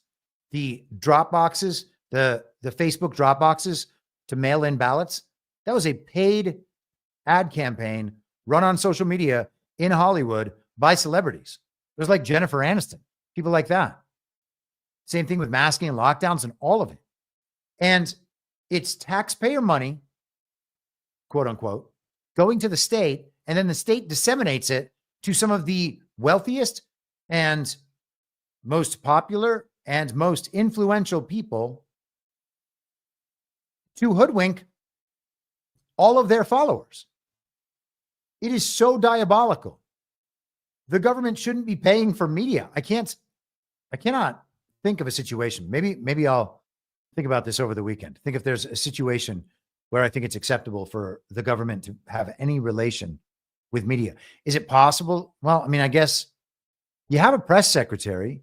Does the government's message need more amplification than that? Good question. I'm going to have to think about that. And you guys, of course, can always let me know your feedback, weigh in. I'm more than happy to think about and discuss your ideas. I always like hearing new ideas because it gives me new ways to think about things and new ways to understand things. Now, as the week has gone on and people have been going through these USAID files, whatever it is that Elon is releasing, and there's a bunch of people who think that all of this is a limited hangout, and it's a good take. You might be right. Let's hope that regardless of its limited hangout status, more of the normies will wake up and figure out what some of this stuff means. We shall see. But anyhow, as this week has gone on, this account, Data Republican, has been highlighted and suggested by Elon Musk and many others. And this post really caught my attention. He writes, while debugging, or it might be a she, I guess, I found an interesting UEI, not USAID, but HHS, including FEMA, heavily tied to refugee programs. No wonder we ran out of money for Helene victims. And he points to Church World Service Incorporated, active awards, $376 million, reported government grants, 186 plus million as of 2022, or maybe just in 2022. One grant stands out, located in Kenya, with a description stating provide regional refugee processing service in Africa for all U.S. refugee admissions. Does this mean the U.S. has been processing refugees directly from Africa? And I would think that the answer has got to be, in some sense, yes. And we know that because we know that there are UN migration programs. And these operate in all these countries. And what they do is find people and move them around the world. I asked the machine about what Church World Service does, and then got into a conversation about whether or not it was a slave trade, and convinced the machine that in fact it was a slave trade, and it was run by the same people operating this group, which is always fun. Church World Service is actively involved in the U.S. refugee admissions program, working to welcome and resettle refugees in communities across the United States. CWS supports the Biden administration's goal of resettling 125,000 refugees in fiscal year 2025. Well, good luck. Why would the Biden administration have a goal of resettling 125,000 refugees in the United States? That's awfully strange, isn't it? Like there's a number on how many refugees we need. Key aspects of CWS's involvement in refugee resettlement services, essential services to newly arrived refugees, including assistance with housing, healthcare, legal services, and basic necessities, right? They got to send these people to wherever they need to go, not want to go, need to go, to put them into jobs and housing and all of it. Because at that point, they're just owned. Because they were brought here in a slave trade. They were needed. We needed this many of them. They know because these are the projects that need to be completed. Therefore, we need this many of each kind of slave. Let's go out there and get them. We'll find them in the world. We'll have refugee resettlement programs with UN migration and all of these other countries. And of course, it's the global regime and its economic policies to overthrow nations and kinetic warfare policies to overthrow nations that decimate these places to begin with and leave all these people impoverished and needing to go become slaves in another country, indentured servants, to be able to have the promise of a better life. And they can get out of their indentured servitude if they serve the regime adequately. So it goes through some other aspects of CWS, and then I had another good one down here at the end. Here we are. Church World Service operates the Resettlement Support Center in Africa, in Kenya. Oh, so the Resettlement Support Center Africa in Kenya, which plays a significant role in the U.S. refugee admissions program for sub-Saharan Africa. Their main functions include conducting applicant interviews and collecting information for refugee cases, presenting cases to the U.S. Citizenship and Immigration Services, providing cultural orientation training to prepare refugees for life in the United States, and guiding them through the lengthy resettlement process, including health, security, and background checks. They run other programs in Kenya as well, such as the Safe Space program started in 2014, which aims to create welcoming environments for LGBTIQ+ migrants. What? Providing immediate food assistance and supporting families with livestock and crops in response to droughts, floods, and famine, and helping communities address long-term environmental challenges, blah, blah, blah. So just another thing that USAID and similar programs are involved with. And now we can see the web of government and the fiat dollars all just stapled to the backs of the American people, being used to facilitate a global slave trade that will result in the replacement of the American people. And it's not even about replacing in terms of race, though I'm not suggesting they're not doing that as well, or that that's not part of the agenda as well. They're just happy to replace Americans because Americans, like us at least, are happy to cause them problems, and they want people that are more docile. and will just do the jobs and be the useless eaters that are required for this regime to continue functioning. And, you saw the architect in that Matrix clip say, there are levels of subsistence that we can accept dealing with if we have to. That was when Neo responded, well, you need humans for your system. Like, maybe they don't. Maybe they need fewer humans. And they kind of do tell us that. In fact, they tell us that they want fewer humans. And people are like, no. I can see them saying that to me directly, but that's a conspiracy theory. Probably a conspiracy theory. Totally. Okay, let's get back to Trump executive actions here. A memorandum for the heads of executive departments and agencies. The U.S. government has provided significant taxpayer dollars to non-governmental organizations, many of which are engaged in actions that actively undermine the security, prosperity, and safety of the American people. It is the policy of my administration to stop funding NGOs that undermine the national interest.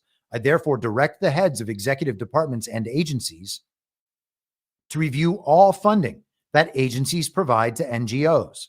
The heads of agencies shall align future funding decisions with the interests of the United States and with the goals and priorities of my administration as expressed in executive actions, as otherwise determined in the judgment of the heads of agencies and on the basis of applicable authorizing statutes, regulations, and terms. So, if your NGO is not advancing an America First agenda, the money is going to be taken away. Wonderful. Again, just wonderful. Doesn't need Congress, doesn't need the Senate, doesn't need any of it. That's it. The departments in the executive branch are instructed not to disseminate money to these NGOs if they're not looking after American priorities first. So what does that do? It continues to chip away at the global regime's system. We talked about the systems on the subscriber stream, referencing an episode I did a few years ago. It's not a conspiracy. It's a system. You can see how the system is interconnected. You can see parts of the system working together. The system tells you what it intends to pursue and produce. And you can see the system produce those things. So all the parts are working together in a way that is obviously designed for a reason to produce certain outcomes, and the system then produces those outcomes. To then suggest that all of those independent parts are just working on their own and there's no design to the whole thing when they tell you it's a system is crazy. And so we're seeing little parts of that system now broken down. And it's got to be horrifying to the other side, or maybe not. Maybe they've already planned for all of this. You would expect that they have done significant planning. Or it's possible that they thought that they could just ride it out through the lawfare and delay and deny and get through 4 years of Trump. Or they think that they can privatize these organizations, keep them going with donor money unrelated to tax dollars, and it'll work. Maybe. But otherwise, they are losing all of the little nodes they need to make this system operate. There's countless NGOs that are involved in these migration programs that are getting money downstream, whether it's from the philanthropic organizations and the donor money, or whether it's coming through the United States government in one way or another. When the money dries up in too many of those nodes, then the system collapses. And that's exactly what we want. And I think that this stuff is absolutely awesome. And he's kind of going at it from all these different directions. And we are seeing the Doge element play out as suggested back in November as this narrative layer to let the country know what's going on, understanding the whole time that this stuff is baked into the cake or already accomplished. All right, taking a look at the chat for a moment. Hopefully we are doing well and not Glitching out too terribly here. Now let's go to Samantha Power. She published an op-ed yesterday in the New York Times. Iran USAID. Killing it is a win for autocrats everywhere. You see, we are just giving in to all the autocrats around the world. Autocrats are now the worst people. That is the buzzword for this era. The authoritarian dictator, that's not working. Now it's autocrats. She writes, I'm shocked by the gleeful assault perpetrated by our government against USAID's programs and the public servants who work on them. But after running the agency for 4 years, I am not surprised that the attacks are being cheered by Moscow and Beijing. They understand what those seeking to dismantle the agency are desperate to hide from the American people. USAID has become America's superpower in a world defined by threats that cross borders and amid growing strategic competition. So America's superpower. America's superpower is being able to implement these programs around the world in order to bend governments, world governments, to the will of the global regime based on power projection from the United States of America, the threat of military action always being in the background, or at least it was up until, I would suggest, 8 years ago, roughly. She goes on, the assistance provided by USAID comes in many forms, and with a budget of less than 1% of the U.S. government's overall spending, it alone is no panacea for the world's major challenges. Yet it's the United States superpower. Like all government agencies, it could be more efficient, and making it so was an effort I spearheaded during my tenure. Yet for much of the world population, the investments and work of USAID make up the primary and often only contact with the United States. I mean, so what? She's saying we're not able to influence other countries enough. Let's jump down to the end here. In the briefings and materials we provided to the incoming team, we also shared how USAID had expanded its activities recently in areas that are particularly threatening to China and Russia, increasing efforts to expose corruption, supporting countries as they try to renegotiate usurious debt they have incurred to China. Usurious debt. Wow. That is incredible. Like, how about the usurious debt of the American people to the credit card companies and the banks? Because that's actual usury.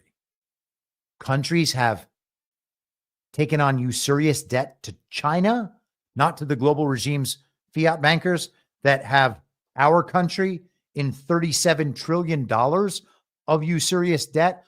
Oh, it can't be usury because we're paying back ourselves. That's what it is. Oh, no, we're not. That's not what it is at all. They want to develop frameworks to diversify U.S. supply chains and expand critical mineral imports to the United States, which are essential to powering America's economic future. No, they're not. We can just be self-sufficient. Critical mineral imports. Very specific, isn't it? Secretary Rubio says there are parts of USAID's work that should be preserved, but the administration informed staff on Thursday that it plans to retain only about 290 of the 14,000 employees worldwide. So that's even more. USAID's American staff and their families who are being abruptly recalled from the field deserve so much better. So they're out in the world doing their jobs, and they're being recalled by the government that they work for.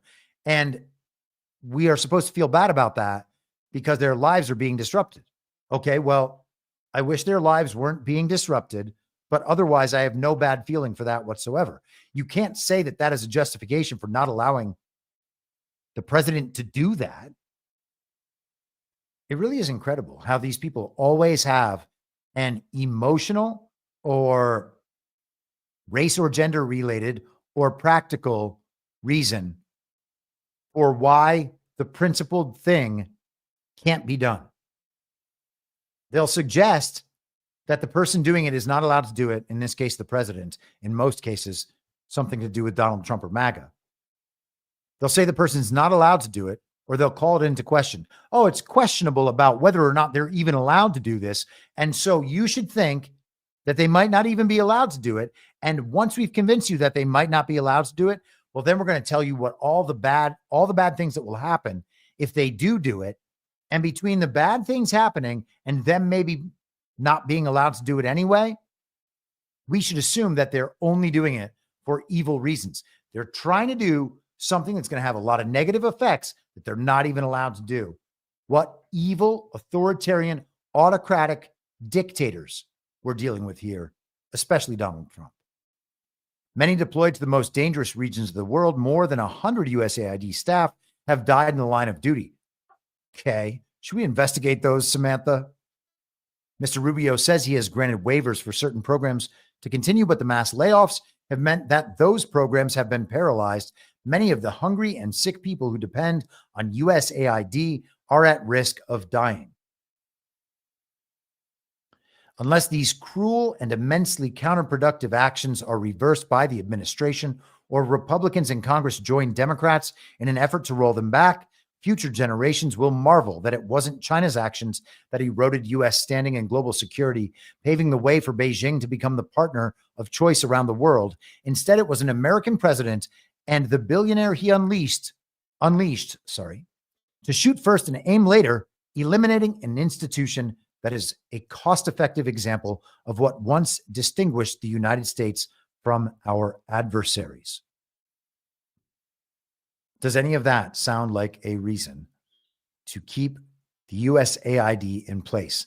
Snowcat operator just sent a subscription. Someone go ahead and grab that thing. Thank you very much, Snowcat. All right, we are coming up on 2 hours here. Let me see where we are. Oh, we're not in bad shape here. Okay. Let's go to one of the senators I was mentioning before. This is Senator from Louisiana, John Kennedy, the old foghorn leghorn of senators,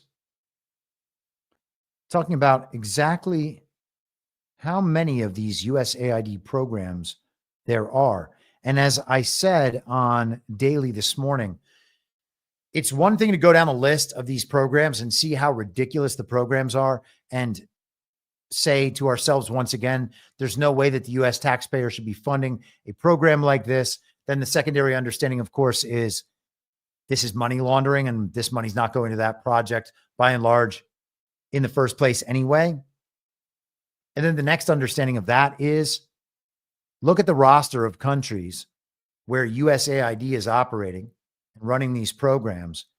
And the thing to think is this is a roster of countries that the global regime is trying to either support regime-oriented governments in unstable situations or overthrow sovereign nationalist governments geared toward the multipolar world order.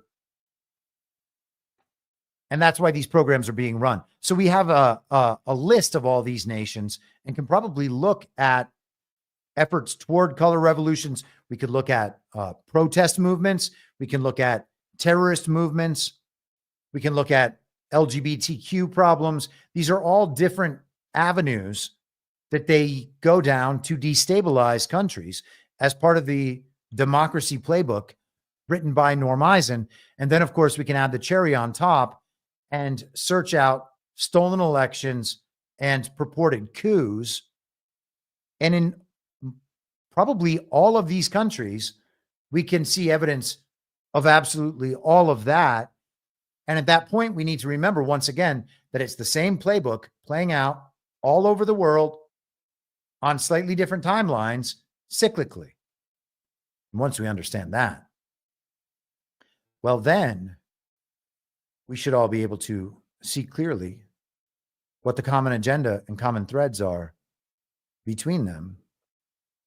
And we've really made a lot of headway at that point. Here is John Kennedy. Mr. Musk started with the USAID. That handles a lot of foreign aid for America. American people are very generous. But I'll tell you what Mr. Musk discovered. I find it fascinating. He discovered that the American taxpayers are giving money to Afghanistan. He found that we are giving money to Yemen. He found that we are giving money to Syria. I didn't know that. Some of our foreign aid is going to Yemen, Afghanistan, Syria. He found that the USAID has 10,000 people, 10,000 people, employees. And every year they give away $40 billion. He found that the USAID gave money to support electric vehicles in Vietnam. Our money, taxpayer money. He found that the USAID gave money to a transgender clinic in India. I didn't know that. I bet the American people didn't know that.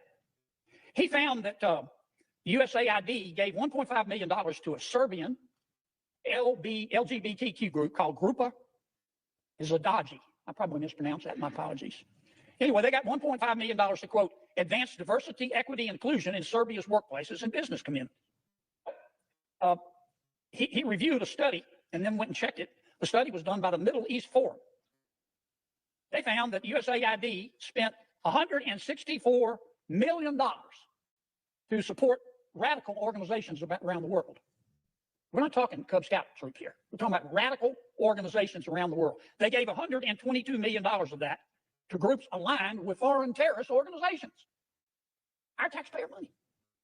According to this report in Mr. Musk, the USAID has given millions of dollars to, quote, organizations in Gaza controlled by Hamas.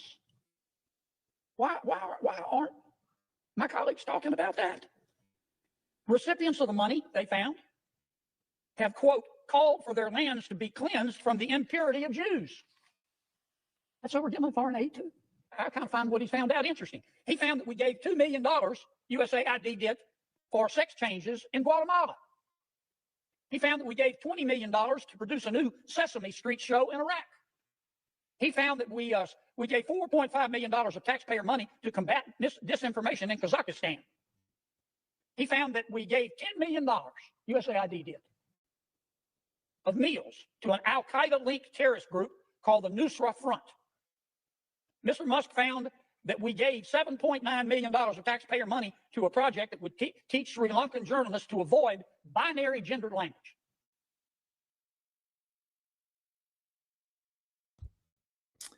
And he goes on. And so you can see the sorts of things we're dealing with. And you could plug any one of those, the names of any one of those countries into a search bar on a site like the International Crisis Group site and find exactly what the regime was doing to overthrow that country or to further cement their regime-aligned government's control in that nation. And we see the same programs being run here and know how destructive those programs are here. Why would we wish that on other nations? And you got people like Samantha Power telling us that this is America's superpower. This is the way that we influence other countries around the world and make ourselves more powerful and more stable by doing so. I don't see any possibility of that being true. And the fact is, at this point, they've turned all those programs and initiatives around and they use them against the American people. So good luck. Good luck to them, honestly. I hope the whole thing is taken down as quickly as possible. And it seems like we are well on the way to that. Scott Bessent at Treasury has had some interesting things going on this week, in addition to the Doge stuff. And actually, let's start with that. So this is Scott Bessent in an interview. I believe this is from yesterday on Bloomberg Radio. And I think I'll probably end up pausing this a couple of times if my feed doesn't totally shit the bed on me. Here we are. I'm here with U.S. Treasury Secretary Scott Bessent in Washington. Mr. Secretary, thank you for joining me. So good to see you. Mr. Secretary, we are inside the cash room at the Treasury Department. It is almost impossible to overstate how important the work that is done in this building is to the U.S. financial system. Yet right now, there is widespread concern about the DOJ team's access to sensitive payment systems. Are you worried at all that that access... I know that I'm kind of pausing early here, but why is there widespread concern? Is there justifiable widespread concern, or is there the existence of widespread concern because the media has had a freak out for an entire week? I would suggest that it's the second. And that tinkering of the payment systems could affect the Treasury's market or cause any disruption? Good. Well, Saleha, thank you for asking me about that, because there's a lot of misinformation out there. First of all, when you say the DOJ team, these are Treasury employees. It is 2 Treasury employees, one of whom I personally interviewed in his final round. There is no tinkering with the system. They are on read only. They are looking, they can make no changes. It is an operational program to suggest improvements. So we make 1.3 billion payments a year. And this is 2 employees who are working with a group of longstanding employees. The letter that the Treasury Department sent earlier this week talked about how the team currently does not have access to change the system. Have they at any point this year had the ability to make changes? Absolutely not. This is no different than you would have at a private company. And by the way, the ability to change the system sits over at the Federal Reserve. So it doesn't even lie in this building. Now that I found very interesting. The ability to change the system doesn't exist at Treasury. It's down the street at the Federal Reserve building. That's very interesting. Now, is the Federal Reserve part of Treasury? Maybe he's just making a distinction about which body is involved in doing that. Is he indicating some level of independence? Seems to be that he's indicating some level of independence, or at least different roles. Let's continue. So they could make suggestions on how to change the system, but we don't even run the system. And if they ask for, if they request the ability to change the system, would you grant that? No, again, they have no ability to change the system. I have no ability to grant that change. That they could make suggestions, then it would go to the Federal Reserve, and just like any large ERP system, there would be tests, there would be this, there would be that, and then the Fed will determine whether these changes are robust or not. As the Secretary of Treasury, you also oversee the IRS. Do you know what kind of access the team has to IRS data or individual taxpayer data? Well, I'm glad you asked that too, because look, the IRS, the privacy issue is one of the biggest issues. And over the past 4 years, we've seen a lot of leaks out of there. The IRS systems are quite poor. When I started in college in 1980, I learned the program in COBOL. I think there are 12 different systems at the IRS that still run on COBOL. But as of now, there is no engagement at the IRS. And if they request that access, would you sign off on that request? They haven't, so we'll take that when it comes to it. I think there is a lot to do there, but the president was elected with a big agenda. And to the extent that getting the IRS in better shape is part of that, sure. Because look, with the IRS, what am I concerned about? I am concerned about collections. I'm concerned about privacy. And I'm concerned that the system is robust and customer service. But do you think that if they ask for access, that is something you would consider signing off on? There are a lot of things I'd consider, but look, we're in the middle of the tax filing season right now. We even, with the government buyouts that expire at midnight tonight, we have been mandated that the IRS customer-facing employees, that they're not eligible for that until May 15th. So I don't imagine anything's going to go on to the IRS until then or beyond.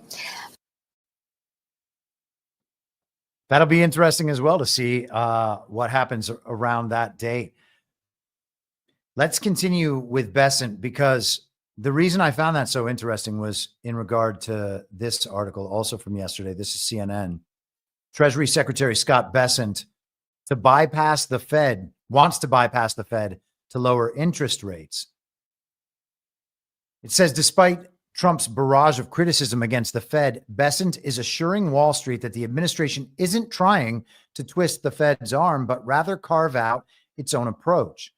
He is not calling for the Fed to lower interest rates, Bessent told Fox Business on Wednesday. Instead, he said, the Trump administration is focused on lowering the 10-year Treasury yield if we deregulate the economy, If we get this tax bill done, if we get energy down, then the rates will take care of themselves and the dollar will take care of itself, he said.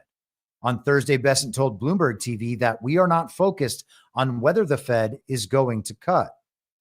That might come as some relief to Powell, since it's an implicit admission that the administration intends to respect the bank's right to make monetary policy decisions without any political influence. The bank's right to make monetary policy decisions without any political influence. That seems to be a pretty key element of the relationship between the United States of America to the Fed, to the regime central bankers. And we've had at least indications that those relationships, all of those relationships, are changing. So, narratively speaking, we're at an interesting point in the process. Trump is talking about the rates going down, and might as well play this clip from, I think maybe sometime last week, and then I'll pull that article back up for a second. But let's remember Donald Trump responding to a question about the Fed. Too much going on at once if you're trying to bring interest rates down, get the economy back going? It just works that way. I mean, it just economically works that way. When the oil comes down, it'll bring down prices, then you won't have inflation, and then the interest rates will come down. You said that you would demand that the interest rates come down. Well, do you expect the Fed? I would put in a strong statement. Do you expect the Fed to listen to you? Yeah. Are you going to talk to Powell about this and bringing the rates down? At the right time, I would. So Trump knows he's in control, but we're still being given the framing of the central bank having a right to set monetary policy independent of the administration, the United States of America, the Treasury. That relationship is changing. Just something to keep an eye on. I thought this was a lot of signal this week. The Fed holds the main key to controlling interest rates Americans pay to borrow money, predominantly by buying and selling government debt. Bessent's plan of having the Treasury Department diverge from the Fed is unusual. It's quite unconventional for the Treasury Department and the White House to take an active role in influencing the 10-year yield. Historically, they've worked together with the Fed to do that. Ryan Dietrich, chief market strategist at Carson Group, told CNN. The administration can only influence yields indirectly with fiscal policy and deregulation. So we are beginning to see this battle take shape. And then just one last article to hit before we begin to wrap things up for the day. This is from Barron's, How Bessent Could Attack the Debt Problem, 333, Doge or a Dose of Repression. Now, this was not the initial headline when the article was first published. The first headline was, where did I put it? Have I lost it? What in the world? Here it is. Bessent's plan for cutting debt isn't enough. He may need a good dose of repression. It's kind of an interesting change in headlines. Before, his plan wasn't enough. What we need is financial repression, the artificial suppression of interest rates below market levels. It's been used in the past by the U.S. government to cap the cost of borrowing. Interest rate, getting dyslexic again. Interest expense is the fastest growing and most meddlesome, I think that should say, part of the, or nettlesome, like nettles? I don't know. Part of the federal budget now exceeding military spending. But Treasury Secretary Scott Bessent insists that the president wasn't trying to pressure the Federal Reserve to reduce its benchmark short-term policy rate. He and I are focused on the 10-year Treasury, Bessent said. He is not calling for the Fed to lower rates, he emphasized. And jumping down now again to the end here. Where are we? Other analysts see interest expenses compounding under current budget projections. The nonpartisan Committee for a Responsible Federal Budget just this week said a budget resolution being considered by the House of Representatives leadership would double the rate of increase of federal debt over the next decade, mainly because interest payments would explode.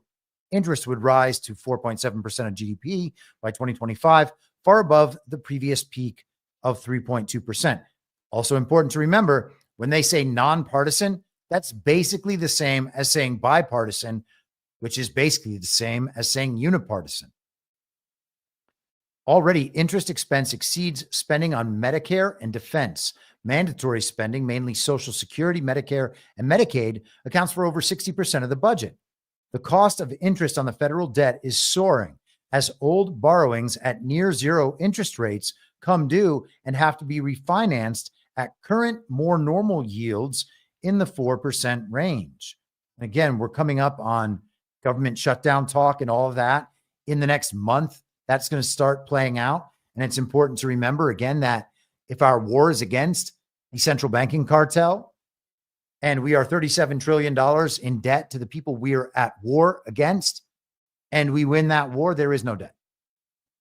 History offers examples of financial repression. During World War II, the Treasury and the Fed agreed to a ceiling of 2.5% for bond yields, which was held until 1951. Many interest rates were controlled in the post-war era, including on bank deposits. International capital flows were also restricted.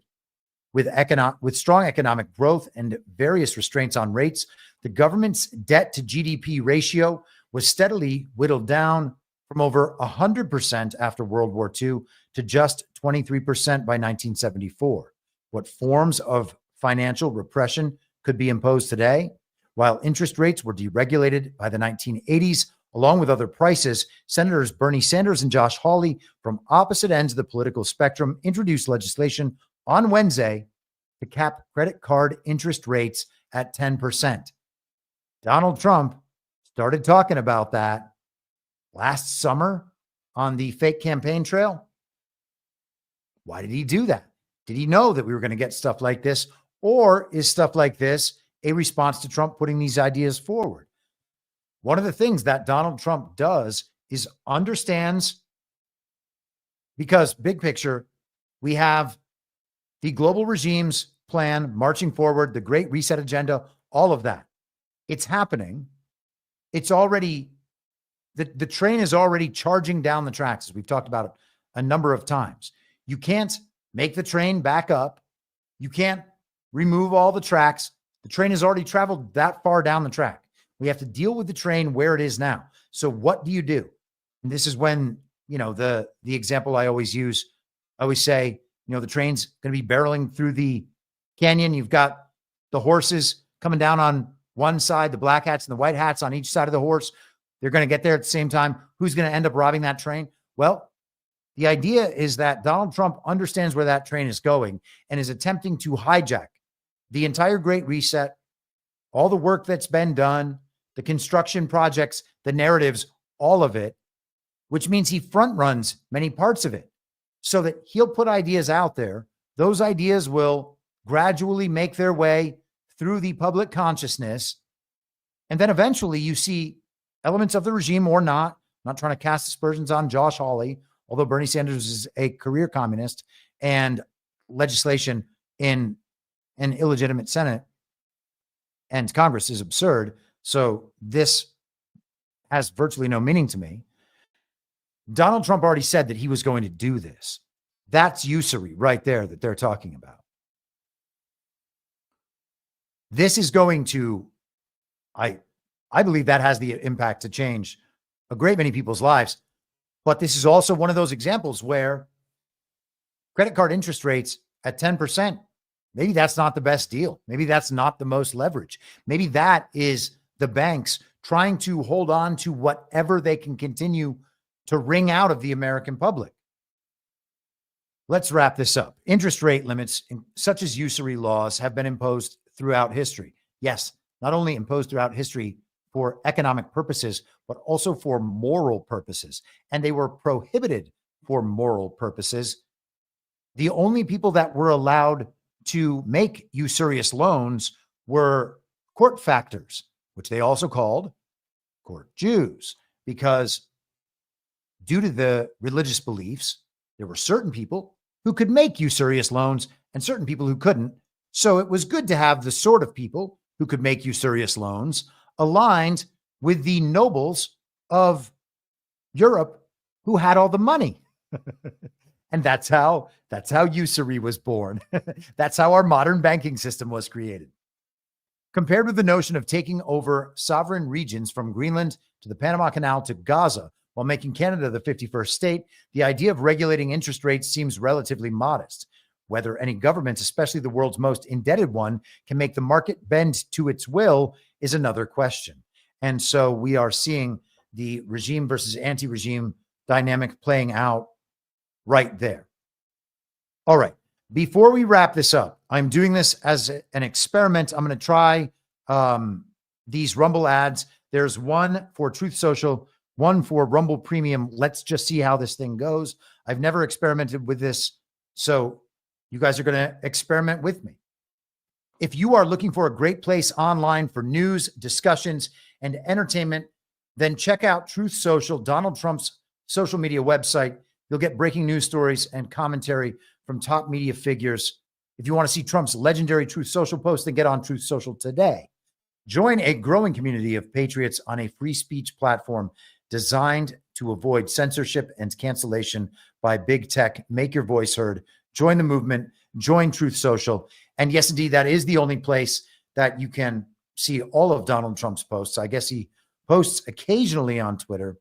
I am on Truth Social as well. And cool. Okay, so that's what we are going to do today. I think that was mostly harmless, and I support Truth Social, and I'm not on X, formerly Twitter, so that's the best place besides Telegram to watch me. The Liberty Lion says, it's okay. I love Chris talking. I can listen to him rant for hours, especially because he makes valid points. Thank goodness. Sometimes I'm like, am I just screaming into the void for hours at a time? And perhaps I am. So we will leave it there for this week. I will see many of you tomorrow night on the Devolution Power Hour over on Badlands Media. And otherwise, I will be back on Monday at the same reasonable time on the same reasonable podcast network. I don't have a network. Masks and lockdowns certainly did not work, and Joe Biden was never president. Well, what? You know who I am, don't you? Well, you ain't Fiona Apple, and if you ain't Fiona Apple, I don't give a rat's ass. Ah! And what's wrong with being an angry prophet denouncing the hypocrisies of our times? What do you think, Max? Do you want to be an angry prophet denouncing the hypocrisies of our times? Yeah, I think I'd like to be an angry prophet denouncing the hypocrisies of our times. It's not true. It's more true than I would perhaps prefer. You down. We do a little trolling. It's called We Do a Little Trolling.